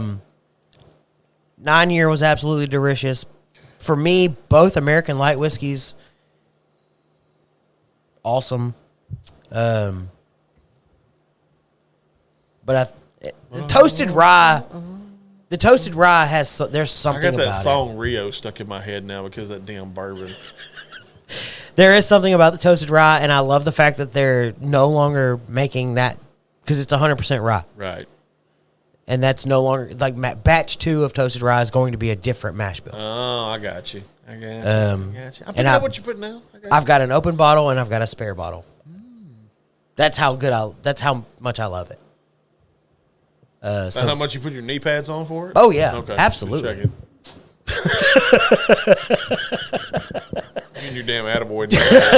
JD's wife's not the only one that's pregnant. Gentlemen After Dark. We're officially there. That went downhill fast. Quit asking me questions. Yes, don't ask questions. I wouldn't be here if I didn't. Much appreciated. Absolutely. We have such a great time, and we can't thank you enough for allowing us to join Mont Bellevue. Yes. Bourbon cigar thing. Yes. I just need y'all. Because we're not in Mont Bellevue. Let's admit that we're not. I need seriousness right now for a second. Oh God, put our serious faces on. I need Mount Bellevue to do stuff on Saturdays. Oh God. That's what I need. That's what I need, some Saturday events. Because it's hard for a brother to work during the week and try to drive to Mount Bellevue. Trust me, I've tried it. It's not fun. But Saturday events would be great. I would love to come out on a Saturday. I'd love to come out on a Friday night even if we had to push the show. But we'll figure that out. By far, we will figure that out. Oh, my goodness. It's been a long week. It's been a rough week. Being a distributor in Texas is rough right now. So, but It is what it is. We got a lot of stuff on the table. We went through our favorites for the year. We're glad everybody's still hanging in. Oh my gosh! Yeah, 2 hours and 7 minutes in. 2 hours, we're still there. Y'all shouldn't still be. Should not. There's 8 viewers just hanging. Yeah, just hanging. But hanging tough. And okay, so I want to. That was another thing that I wrote in my highlights. Yeah. Of 2023. It's got to be the friends. The friend and we changed it from. God, what did we do in the beginning? We used to do hashtag functional fans. Functional fans. Yes. We changed it to functional friends. Yes. We've done friends of the show. Yep. Y'all have truly transformed this show into something I never expected. Because if you look at year one. Oh, year one was. Versus year two, which was 2023. Yes. It is. Yes. It is so different. Yep. Right? Right. Something along those lines. 2021. Either way, whatever it was. We're about to be at 3 years. We're approaching year 3. But whatever y'all, for real, 2023, y'all made the fucking difference. Oh, for sure. This show is transformed into something I never expected. And I can't thank y'all enough for tuning in, chiming in, the comments, the hashtag off the rails shit that we end up doing because of y'all is amazing. We're here to do functional shit, damn it. Right. And y'all are 1,000% a part of that. I try to. And the reason for that. I try to do cowboy shit, but it never works. That was one of my highlights I wanted to mention, and we just hadn't really got to it yet. But the way the show has evolved from what it was to what it is to where I want and cannot wait to be in 2024. Oh, I know. Has been so amazing. I'm so. And can you scroll? The fact that we took a 60, 90-day hiatus whenever we were building the studio. Yes. The fact that we came back and it was bigger, stronger, better, faster than it had ever been before. Because what we were doing at Studio in the Pines, and thank you, and cannot appreciate that enough for where we started. But when we got here, and we flat out came out and said on January 1, hashtag Year of the Gentleman. Oh, we did it. Y'all made it y'all made it come true. Yeah. Like, it was legitimate. I feel like hashtag Year of the Gentleman was the best thing we could have done. How many millet casks have y'all tried? None. That would be 0. None. Chuck? None. None. Chuck from Lake Chuck. None. Chuck from Lake Chuck. I love using the Lake Chuck. Drink 9 year and have a Dr. Pepper side by side. I know this is completely. I don't even like Dr. Pepper. This is completely off subject, but shout out to Crying Eagle. Crying Eagle? It's a brewery out of Lake Charles. Yeah, they're fixing to do a big ass expansion on the lake. I feel like I don't know who they are. Crying Eagle's a beer company, a brewery. Good for them. Yeah, they're the rice beer out of Louisiana in Lake Charles. We had it on our craft beer episode with the Street Fighter characters on it. Oh, I had to go video game reference with your dumb ass. God. All right, so. Ooh. Chuck, I get used. I get used a lot too, Chuck. I understand. I got used bottle of Penelope Tokai for that used bottle of Lost Honey. Ooh. Okay. Sold. Well, as long as Roy's okay with it. I don't care. Because this bottle was gifted to us by Michael Wright for the studio, for us, for the Functional Gentleman. That's up to you. We'll figure it out. I'll think about that one. Like I said, I've got a 3/4 of bottle at the house. We can make it work. Okay, we can make it work. But I'll put a Tokai in the studio. Yes. There we go. Fantastic. Figured out. Valencia is pretty damn good too. Yes, Valencia is a good one. I like. I still go back. We have future plans of doing I go back to the Rio. A Valencia with a certain cigar. Mm-hmm. I want to do a pairing. Yeah. That's you know what I'm talking about. Yeah, I know what you're talking about. You know what I'm talking about. So, future episode, maybe in the next week or two. Can we take it one step further and add a Blue Moon to that pairing? Because Blue Moon is made with Valencia oranges. Ooh, that's why they do the Valencia orange in the bottom or as a garnish. Ooh, maybe we go. Well, okay, in the next few weeks, we've got a pairing that we want to do. Pairings. Out here making money move. Again, Chuck, we haven't had any mellet casks other than what we were able to try at Southeast Texas Whiskey Fest. They had a blue label. They out did there. have a blue. Yeah. Yes, they had a blue label out there. That was the only one. Best rice beer is Kev. a shot. Oh, it's about just chiming in 2 hours later. What's up, Dingle Biscuits? And you're gonna call us Dingle Biscuits? What is a Dingle Biscuit? I don't even know. Can you use it in a sentence? Can you use it? What's the country of origin, please? No, Chuck, we just talked about that. We haven't tried the sample yet. We're saving it for a certain thing. James. Yes. James, what, yes. Where, who, huh? This comment. Yes, very much so. Yes. Yes. Reach out. Yes. Yes. Best rice beer is Asahi? I think that's a Japanese beer. I'm going to go out on a limb. Bro, y'all haven't tried. No, and that's what I was saying earlier. Talk about that. I haven't cracked it yet because I wasn't sure what we were going to do with it. We need to do that stag thing me and Bucky talked about. Oh, yeah, I'll get with you about that too. Yeah, sure. But no, Chuck, we haven't cracked the sample open yet because I wasn't sure what the plan was. I want to try it. But apparently we're going to try it. At some point. At some point. Yeah. But according to Marky and Brian. For God's sakes, yes. Don't leave anybody out. He said, they said, she said, y'all have plenty of whiskey of the Lake Street liquor pick. So if that's the case, I'm probably going to crack mine open very soon and try it. But I wanted, and we've mentioned it multiple times, we're going to do a Melic month. And I want that to be a part of it, but I'm going to need a more than just the one little you know what would be cool if you did a TikTok drinking Melic on a Monday with the song Manic Monday in the background? That would be phenomenal. Just another Melic Monday. Valencia Old Fashioned. Pop that bitch, I got pop that bitches. I got more. It's bowling night. Oh, that's why he was tardy. He was so tardy. What is up with all these bowler people? The dingleberries turned into dingle. Oh, God. A dingleberry into a dingle biscuit. So a berry versus a biscuit. That would hurt. That's almost like a man pond kind of thing. James, I'm going to take you up on that Valencia Old Fashioned. I'll try to make one here soon. Valencia Old there Fashioned. goes the neighborhood. The hall monitor is here. Yep. Hall monitor show. Kev's in the house. Kev's in the house. Hall monitor. Pop them bitches. I got more. Nice. I'm going to pop mine now that I know that. Yeah, I think I'm going to have to crack. If we're going to do a Melic month, I want to know what that's all about before I get into some of those. Ooh. I got you, Chuck. I just saw your message. I'm sorry. I just saw it. I got you, bro. Making money moves. All right. So what else? Bang it. Let's see. God, I don't know, dude. I mean, we've covered a lot in 2 hours and 15 minutes. We're gangbuster in 2.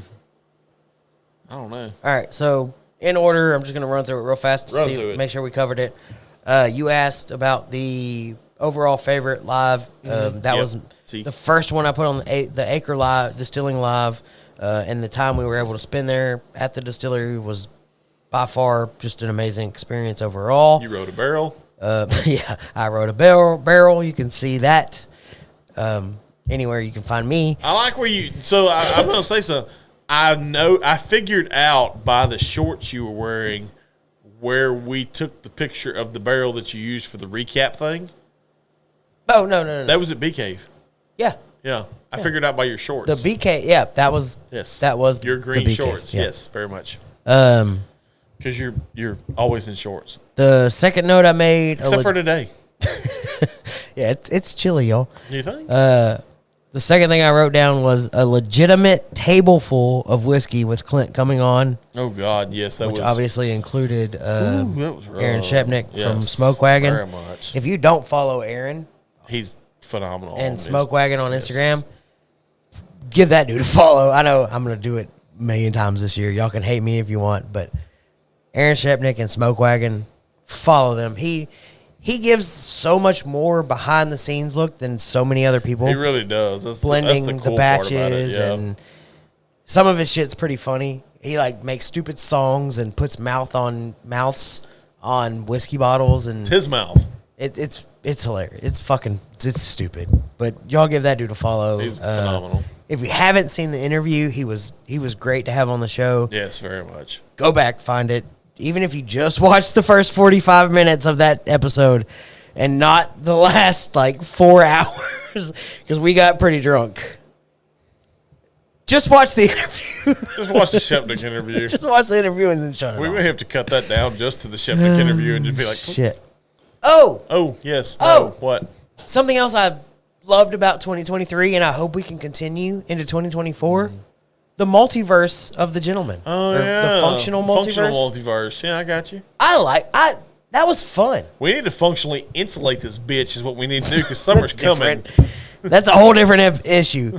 I need people to donate because fat guys get hot. We got to insulate, bro. But that was something we hadn't talked about yet. We got massive TVs. The functional multiverse. The multiverse was kind of cool. That was fun. Doing beer, doing gin, I feel there's more beer in the future just because of what I see on a regular basis. Mm-hmm. So I feel there's going to be more beer in the future a little bit. I mean, I'm kind of doing I like going down the multiverse. I'm kind of contemplating a apple beer type thing. Speaking of which, so shit, I don't even remember what month it was. So a few months back, yeah. For those that follow me on other social medias, I did a blended series. Mix shit up is what I called it. Big shit up. So the other night, why don't you just call it FSU and fuck shit up? Well, because I was mixing shit. But the other night, I posted the picture of the Balcones cast strength rye, Longhorn Liquor Select Pick Barrel thing. Yeah. While I was editing photos. Okay. So I get about 3 pours into it. It's really good, by the way. Balcones. I'm shocked. Cast strength rye. Some from Balcones is good. Right. Shocked. And a single barrel pick from Longhorn is good. Oh no. Right. But so I get about 3-ish pours in. I'm still editing photos. It dawned on me. We got, do you remember, Granddaddy Mims had sent us a bunch of little sample bottles. They did. I still have some. Of all the different flavored moonshine. Blackberry, blueberry, apple pie, whatever. Yeah. So I went and looked and I was like, oh, I think we have some still in the freezer. Yeah. Happened to have an apple flavored moonshine. Not to be confused with apple bottom jeans, by the way. Or apple pie. Yeah. Because it wasn't apple pie. No, it was apple. It was legitimately apple moonshine. That's what it said. Yeah. I was like, interesting. So I took the cast strength rye, and I took the apple pie or the apple moonshine, and I mixed that shit up. Oh God. Fucking delicious. Okay, good. Glad it. Oh my God.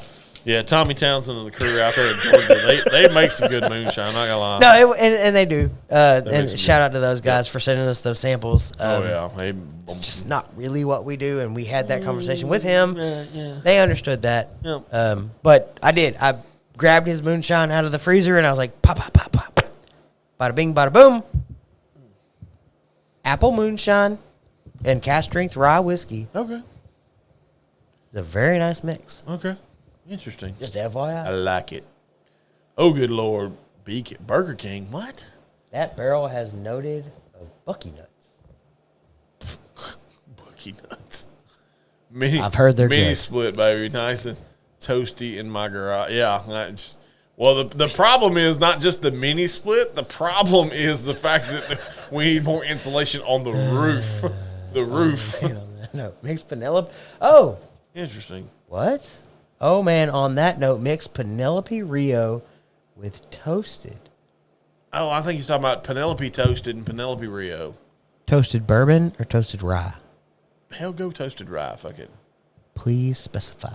Please specify.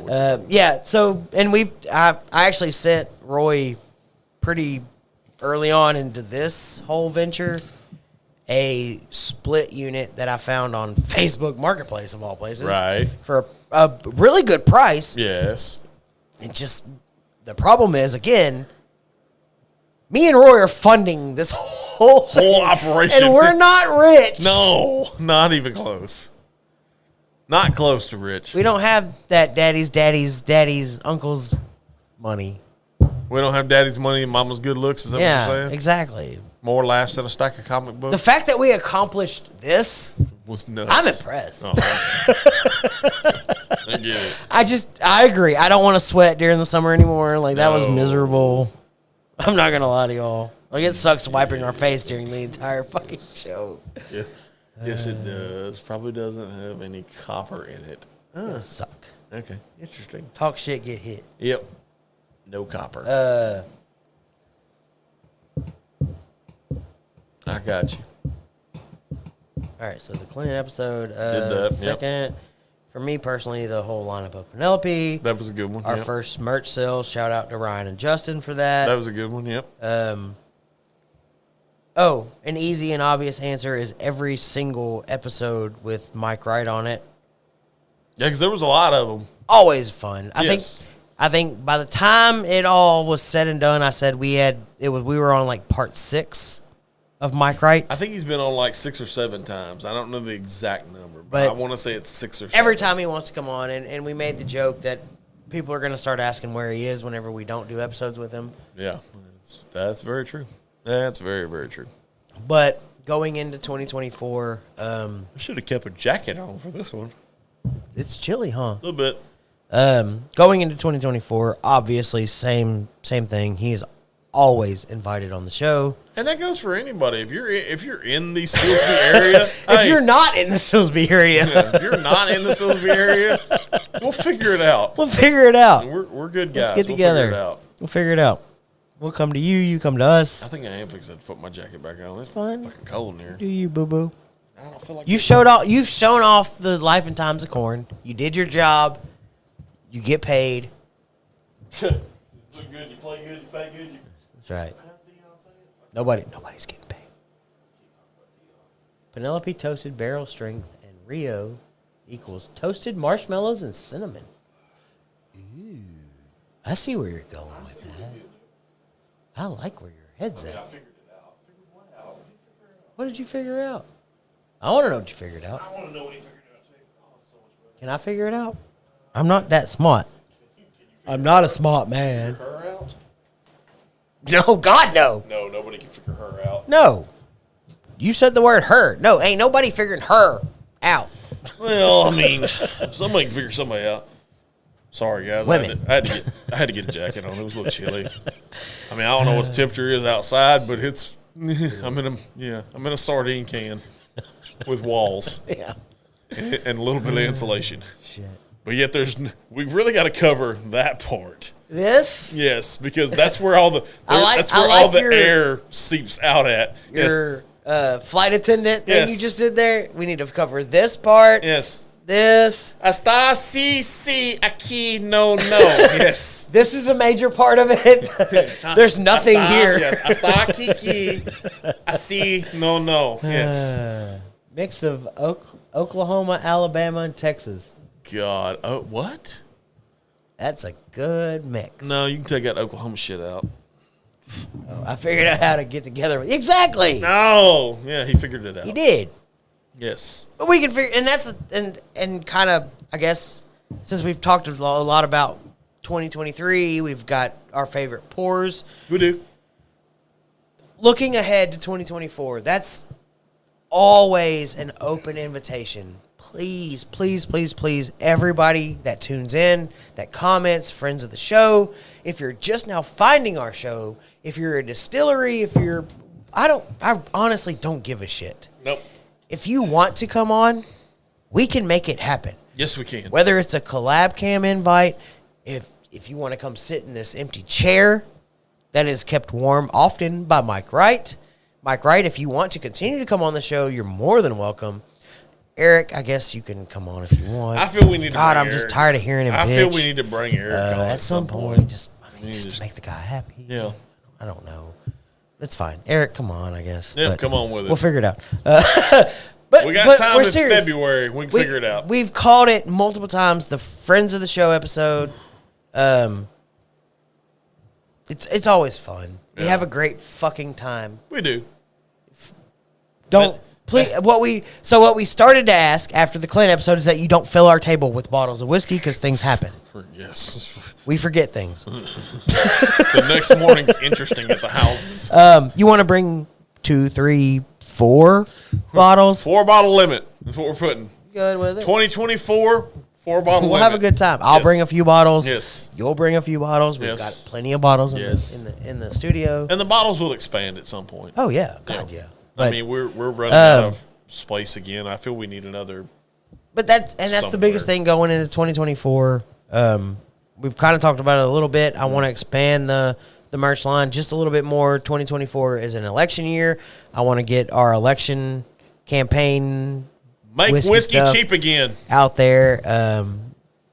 Feel free to check it out. I'll let everybody know on Facebook and Instagram whenever that gets posted. And not only that, make America drunk again. But that's the thing. The Friends of the Show series is always an open invitation to anybody. Feel free to reach out to me or Roy or our Facebook page as a show. The address is on the page. Yeah, if you show up during a live and just knock on the door, I guarantee you we'll open the door. It'll be like Cheers. Yeah, I mean, we'll open the door. Like, that's not a big deal. Be like, hey! Come on in. Yep. We're not going to tell you no. Come on in. The whiskey's fine. Exactly. But I want that to expand a little bit more because we had a great time doing it in 2023. Yes, it's very fun. We had some people that I didn't expect to have on. We've had returning guests like Mike Wright. We've had just a little bit of everything. Yep. Distillers pop up, like you said, with 10th Mountain, just randomly. McTavish. That popped up last 2 weeks ago. 2 weeks ago. 2 weeks ago. I want to reach back out to them because I would love to do McTavish. I've heard so much good things about them. I'll bust in like there's a wall right here beside me. Yes. Bust that motherfucker down. Yes. Do it. Yes. Yes, Jake, we're still trying to figure out how to get you involved a little bit more. Have not tried K-Luke. Have y'all tried? No. Have not tried K-Luke. So I actually started following, and I can't remember the guy's name, but the dude that does the whole K-Luke single barrel picks, Chuck. Blythe gets it. Would love to do them. Blythe gets it. Because I saw where they sold the couple that started K-Luke Whiskey Company. Ooh, that's interesting. I saw where they sold their liquor store to strictly focus on K-Luke whiskey, which I think is really fucking cool. And I've heard nothing but great things about K-Luke. I got a slogan for you for 2024. Oh, shit. Abolish allocations. It's a whole new meaning to AA, baby. We'll figure out something. Yes, Roy's phone number is on the page. Poor Eric. Gotta love. Yeah, we all love Eric. Yes, we all love Eric. Eric's good people. I don't care. Y'all can say whatever you want about it. Functional Gentleman 2024. Yes. Abolish allocation. Abolish allocations. I like it. Drop a pin. Drop a dime. I got you, Chuck. I got you. If it ain't whiskey, it ain't risky. Yep. Bottled in bottle. I like it. Look at that. Yeah, Jonathan Maciano. What? They sold their liquor. It was Maciano's Liquor, if I'm not mistaken. Okay, got you. They sold their liquor store. They're solely focusing on expanding K-Luke whiskey and doing all their single barrel picks. Really cool story. I think it's awesome. I'm excited to see it. There's one that I'm interested to get in. It's Luca. Is it Luca Chuck, something? Correct me if I'm wrong. Is it Louisiana or is it Mississippi? I'm sorry, I think I thought it was Louisiana, but it may be Mississippi? ? But either way, cool little story. Cool. Sorry. Awesome what they're doing. I saw a message from Chuck. One of their single barrel picks made Fred Minnick's top 10, I think it was. Top 10, top 15. Bro. I think, if I'm not mistaken. I got 5 on it. I got 5 on it. I'm just saying. I want the 5. You seen the photo. I got 5 on it.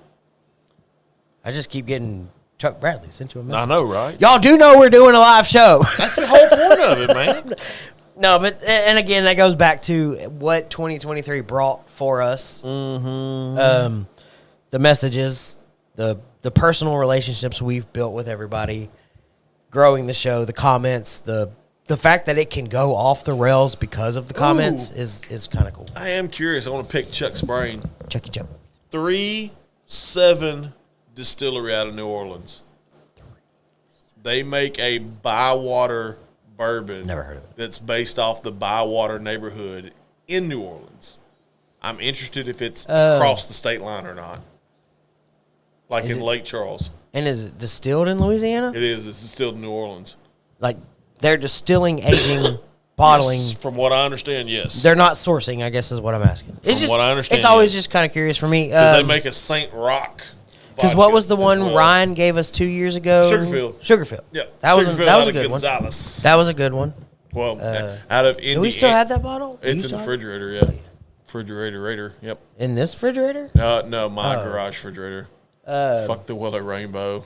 Ooh, Mississippi. K-Luke Rainbow is the shit. Marky. Mississippi. Okay, cool. It is Mississippi. I apologize. Is that Marky or Marky Brian? Okay. And I'm not gonna. I refuse to continue to say one name. Marky and Brian Landry. Okay, thank you so much for answering. I was just trying to figure out if I knew it was Louisiana or Mississippi. I was just trying to figure out if it was Marky. It's Marky or something according else. to the previous comment. Got you. Okay. Either way, doesn't matter. I'm picking up what you're putting down. We appreciate y'all tuning in. Jake Booker, I'll be there in May down in the hellhole of Alabama. Look at that. Fuck the Weller Rainbow. I like it. Yeah. K-Luke Rainbow is the shit. K-Luke, yep.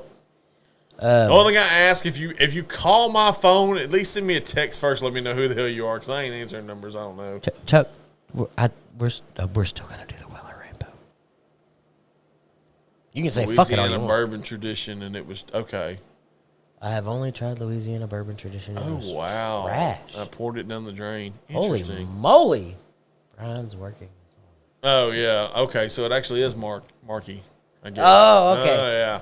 Yeah. That makes sense. Gotcha. Okay, we're again, and I apologize on the. Yep. It's nothing against it, but I apologize on the joint Facebook thing. You just that never. You just never know. Yeah, you never know. I always get it. Hopefully, it's both of y'all. Like, but now love for both. But now we know. Yeah, I would love for both of y'all. And knowing is half the battle. That's right. Yeah. James, thank you again for tuning in. Yep. All the best of luck to you. I think we're fixing whiskey lullaby. Yeah, I think we are too. A little long. We've got 2.5 hours in. This motherfucker here, Chuck. Come on, dude. Oh, it's all good. It's all good. Yeah. It's all good. Yeah. I like it. Nice. All right, so not whiskey related. The best thing this year so far, besides Whiskey Fest, was the fall of Alabama Tide. Yes, fuck those guys. Yes, I agree. The only thing I hated is the fact that my horns did not beat Washington. But the future's bright in Austin, by the way. I don't know if you know that or not. Malik Murphy's gone. It's just Arch. Quinn's coming back. I'm sorry, but if y'all are putting y'all's future on Arch, I think you're sorely mistaken. I'm putting this year on Quinn. The fact, by far. Okay, the fact that Quinn announced he's coming back, and Arch hasn't been like, I'm out of here. There's something wrong there. Arch Manning is not what everybody thinks he is. I am calling it now. Arch Manning is not a 5-star quarterback. There's a reason he's staying as a second or third string quarterback. Oh, he'll be second by far. But there's a reason. Because I'm telling you, everybody else is gone. Even the guy that was number 4 on the depth chart is gone. I'm just saying. 2 and 4 have there's left a reason. The building. Arch Manning is not going anywhere, and I don't think he's as good as everybody hopes and thinks and says he is. I think he's afraid. I don't think he's afraid. I think of Arch Manning based off of the system that Shark.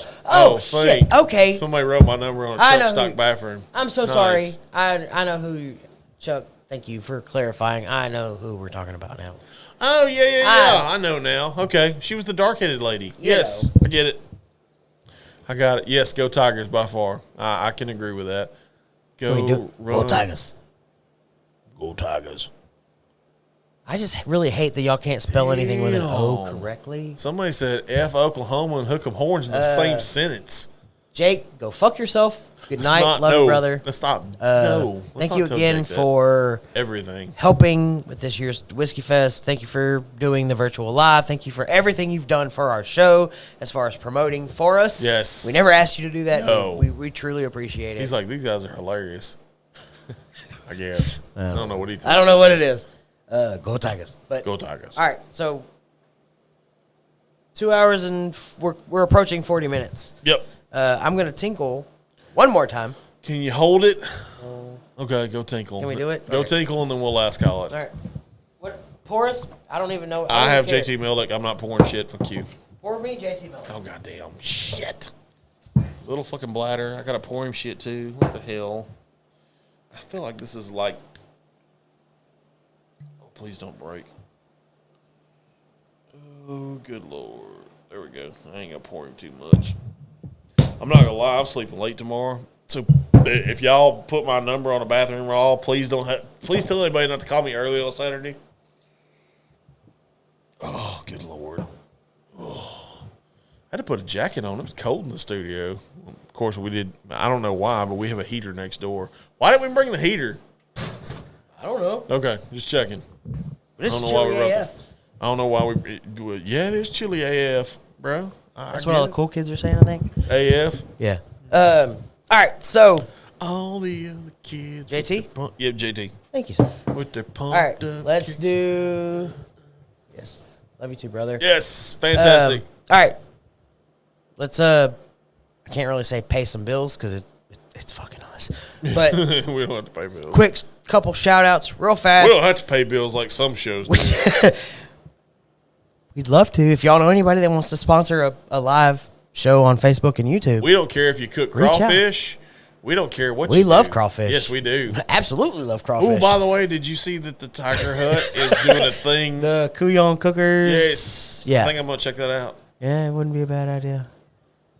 I don't know how many crawfish you're going to get because if they're not frozen to death, they're not going to be very big or there's no way. Yeah, they're not going to be like with the weather we've had recently. There's no way. Yeah, I think you're going to see it should kick off right now. I think you're going to see a later crawfish season this year, if anything. I think you're going to see a normal crawfish season. That's what I mean because it's gotten earlier and it seems like it's gotten earlier and earlier every year. Because I mean, hell, last year it was what, January, February? It was I think in December they were having it in Lumberton. Oh yeah, that's true too. They were having it in Lumberton. But it just seems like it's gotten earlier and earlier, and they were small, and they were charging way too much, like $13 a pound. Very much, yes. They're a bunch of couillons. Yeah, exactly. That's exactly what it is. Couillon, yeah. But can't wait for crawfish. I mean, we love crawfish. We do a bowl every year. Oh, we are. The cooker's clean. It's ready to go. So it's in the shop. Yes. Maybe that's a thing. It's right behind the wall. Yes. Like maybe we do it even bigger this year and we do a functional gentleman crawfish bowl. Because, I mean, we have a great time just like us. And we normally do like a small one, just me, our family, your family, a couple other people. But fuck, if we want to blow this thing up and everybody wants to bring some crawfish, I'll fucking cook crawfish all day long and we'll hang out. Yeah. We got plenty of whiskey, beer, whatever you want. I mean, shit. Oh, shit. 7 viewers. You're fucking ADD. Fuck. God damn it. I wanted to mention this earlier.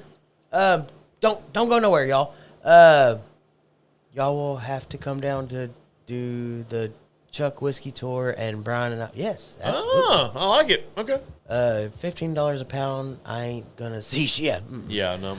Nope. Oh, so let me do this real fast. Since there's still 7 of y'all tuning in, anybody on the playback that watches, here's what I am wanting to do for 2024. I think it'll probably officially start next week. I need to prep the barrel. I want to do a 2024 Functional Gentleman Infinity Barrel. Ooh. So JB at Acre Distilling was nice enough to give us a couple of 15-gallon barrels, I believe. 12, 15, somewhere in that They're I want to say they're either 13 or 15-gallon barrels. I don't know 100%. But I took the larger number. And so 15, if it's a 15-gallon barrel, here's the deal. There's 52 weeks in a year. Yeah. We typically miss 2 or 3 episodes a year, just kind of depending on how things go. So it would take... Well, I know we're missing some this year because you guys are going out of state for a trip. Yeah. So I'm going to Tennessee the week of Christmas. Yeah. Which doesn't mean we have to miss an episode. I can either collab cam in. You're more than welcome to do one if you want. But as of right now, there may be I don't have the computer. Oh. Well, I mean, if I got we can figure it out. We'll figure it out. But as of right now, that's for sure one episode we may be missing. Right. But let's just say we miss 2 to 3 a year for funsies. Okay. There's 52 weeks a year. That leaves us 49 episodes. Okay. I figured it out the other day, and I can't remember the number. Milliliters to gallon. So typical bottle is 750 milliliters. Mm-hmm. Oh, wait. I got to do it the opposite way. So, hang on. Divided by 750. Mm-hmm. So, if we were to do a 15-gallon barrel at a full 750 milliliter bottle, that's 65 bottles, almost 66 if you round up. We would obviously need some help from the friends of the show. Of course. Even if we made every single show 52 weeks in a row, we would still be a little short come the new year. Yeah. What I would like to do is ask the friends of the show if you would like to donate a bottle of whiskey for the Functional Gentleman Infinity Barrel for 2024. We would greatly appreciate it. I'm going to prep the barrel. I've got one at the house that I think we're going to use because if I'm not mistaken, we're probably going to use yours for the new table that we're talking about. Well, I have two, actually. I have the big one for the table that's like a full 50. Oh, that's the one we need to use. Yeah. We talked about that. Yeah. And you have the smaller 15-gallon? Doing nothing? It's just like chilling? Mm-hmm. Ooh, I need your barrel. I need your barrel. I need to prep it. Because it's way too dry to do anything with. Okay. I need to prep your barrel. Okay. But I want to do an infinity barrel for 2024, and I'd like to be able to eventually share whatever comes out of that. Okay. With friends of the show, who I don't care. Okay. Figure out a way. Let's share it. Let's drink it. Let's enjoy it. But I would like to do an infinity barrel, whatever we do on the show, as a highlighted bottle. Like, obviously, we wouldn't pour all of these bottles in there. I don't think. God, I hope not, because that one was... Yeah, let's not pour that one in there. Let's not pour that one. But you know what I mean? Like, every time we highlight a bottle or we get a bottle for a sample, whatever it may be, and we do it on the show, I want to figure out how to do a 2024 Functional Gentleman Infinity Barrel. Okay. But I need help from the friends of the show. Okay. Because even 52 bottles don't equal a 15-gallon barrel. Okay. So maybe we figure that out. Okay. Thank you, Blythe. You the man. I got you, fam. Thanks, Chuck. Let's figure it out. We'll post it on the Facebook. We'll figure it out. And it may be like a post-show short video. Okay. Where we're videoing us pouring it into the barrel. Uh-huh. We continue to do that throughout the year. Uh-huh. Maybe we try it at certain point once a quarter or once a month, whatever. We'll figure it out. Yep. But yeah, definitely need y'all's help. Let's figure this out. Let's do it. We'll share it. I mean, that's all. I'm all about it. Right. I want to share it with everybody. I want to do something crazy. I like it. It may turn out tasting like shit. Who knows? Yep. But it may be the best thing you ever tried. Maybe. You just never know. Never know. All right. So that was kind of what I wanted to announce, and I didn't do it earlier. Appreciate everybody tuning in and anybody that wants to volunteer their time, money, barrel, bottle, whatever. Right. We'll figure that out. Pay some bills. Check us out again. Streamlabs.com/functionyourway. You can find the merchandise. Again, and in full transparency, we say it all the time, full disclosure. Not going to lie, we make $5 per item y'all buy. Like, We're not gouging nobody. We do it for fun. We love what we do. We have a great time every time we have little get-togethers where we try to decide what merchandise we want to do. It's fun. That's all it is. I promise y'all. But the $5 helps. It really does. It does. It pays the bill for our design studio. It pays the bill for Streamlabs. Yep. It pays the tiny little bills, and it helps. So feel free to do that. I don't know if we're going to expand on that and go in any other direction because we see it all the time with podcasts and live shows, Patreon, Cash App. I don't know if, when, where we're going to go with that, if we ever do. But we don't ask for anything, and we love what we do, and we do it for fun. Yeah, we definitely don't tell you Cash App is nothing. No. So, but I feel like we got comments. The Streamlabs thing will definitely help a little bit. But make labels and make 50 mil, 100 mil bottles. That might be an option. 100 mil. I bet. I mean, with the size of that barrel, we could probably do like, what's the? I think it's 325s. I think we could probably do a shit ton of 325s. 355. Interesting. But anyways. Yep. Streamlabs.com/function your way. If you are interested in the merch, I'll post the link whenever I get the 2024 election year shirts up. Yes. Other than that, I'm looking forward to 2024. I think it's gonna be a good year. I don't have some clever saying like I did last year with #function or Year of the Gentleman. I'm just looking forward to this year. I think we are going in the right direction, and I can't thank everybody that tunes in enough. That's the biggest thing, and I thank y'all more than anything. 2024, Year of the Functional Friends. I don't know, but if you got a thing, I always got a thing. Oh shit! Real fast. I know it's not paying bills. Squirrel. I know. Shout out to Longhorn Liquor, Southeast Texas Whiskey Fest, and Cure Rare Disease. We can't thank you all enough for allowing us to be a part of Whiskey Fest, Cure Rare Disease, a sponsor dinner, massive allocation drops. I'm going to hit you with a quote. 2025, they're already knee-deep in it. 2025, they're already knee-deep in it. That's all I'm going to say. 2025, they're already knee-deep. They have no reason to let us do all the shit they let us do. And it's been amazing. It's very, I know we joke about it. Like, it's kind of a running joke at this point. No free ads, but let's face it. Like, can't think of enough. Yeah. I'm waiting on my W-2. Yeah. Anyways, if you're ready, I'm always ready. I'm done. I'm always ready. All right. Y'all ready? Hope so. Last call for alcohol.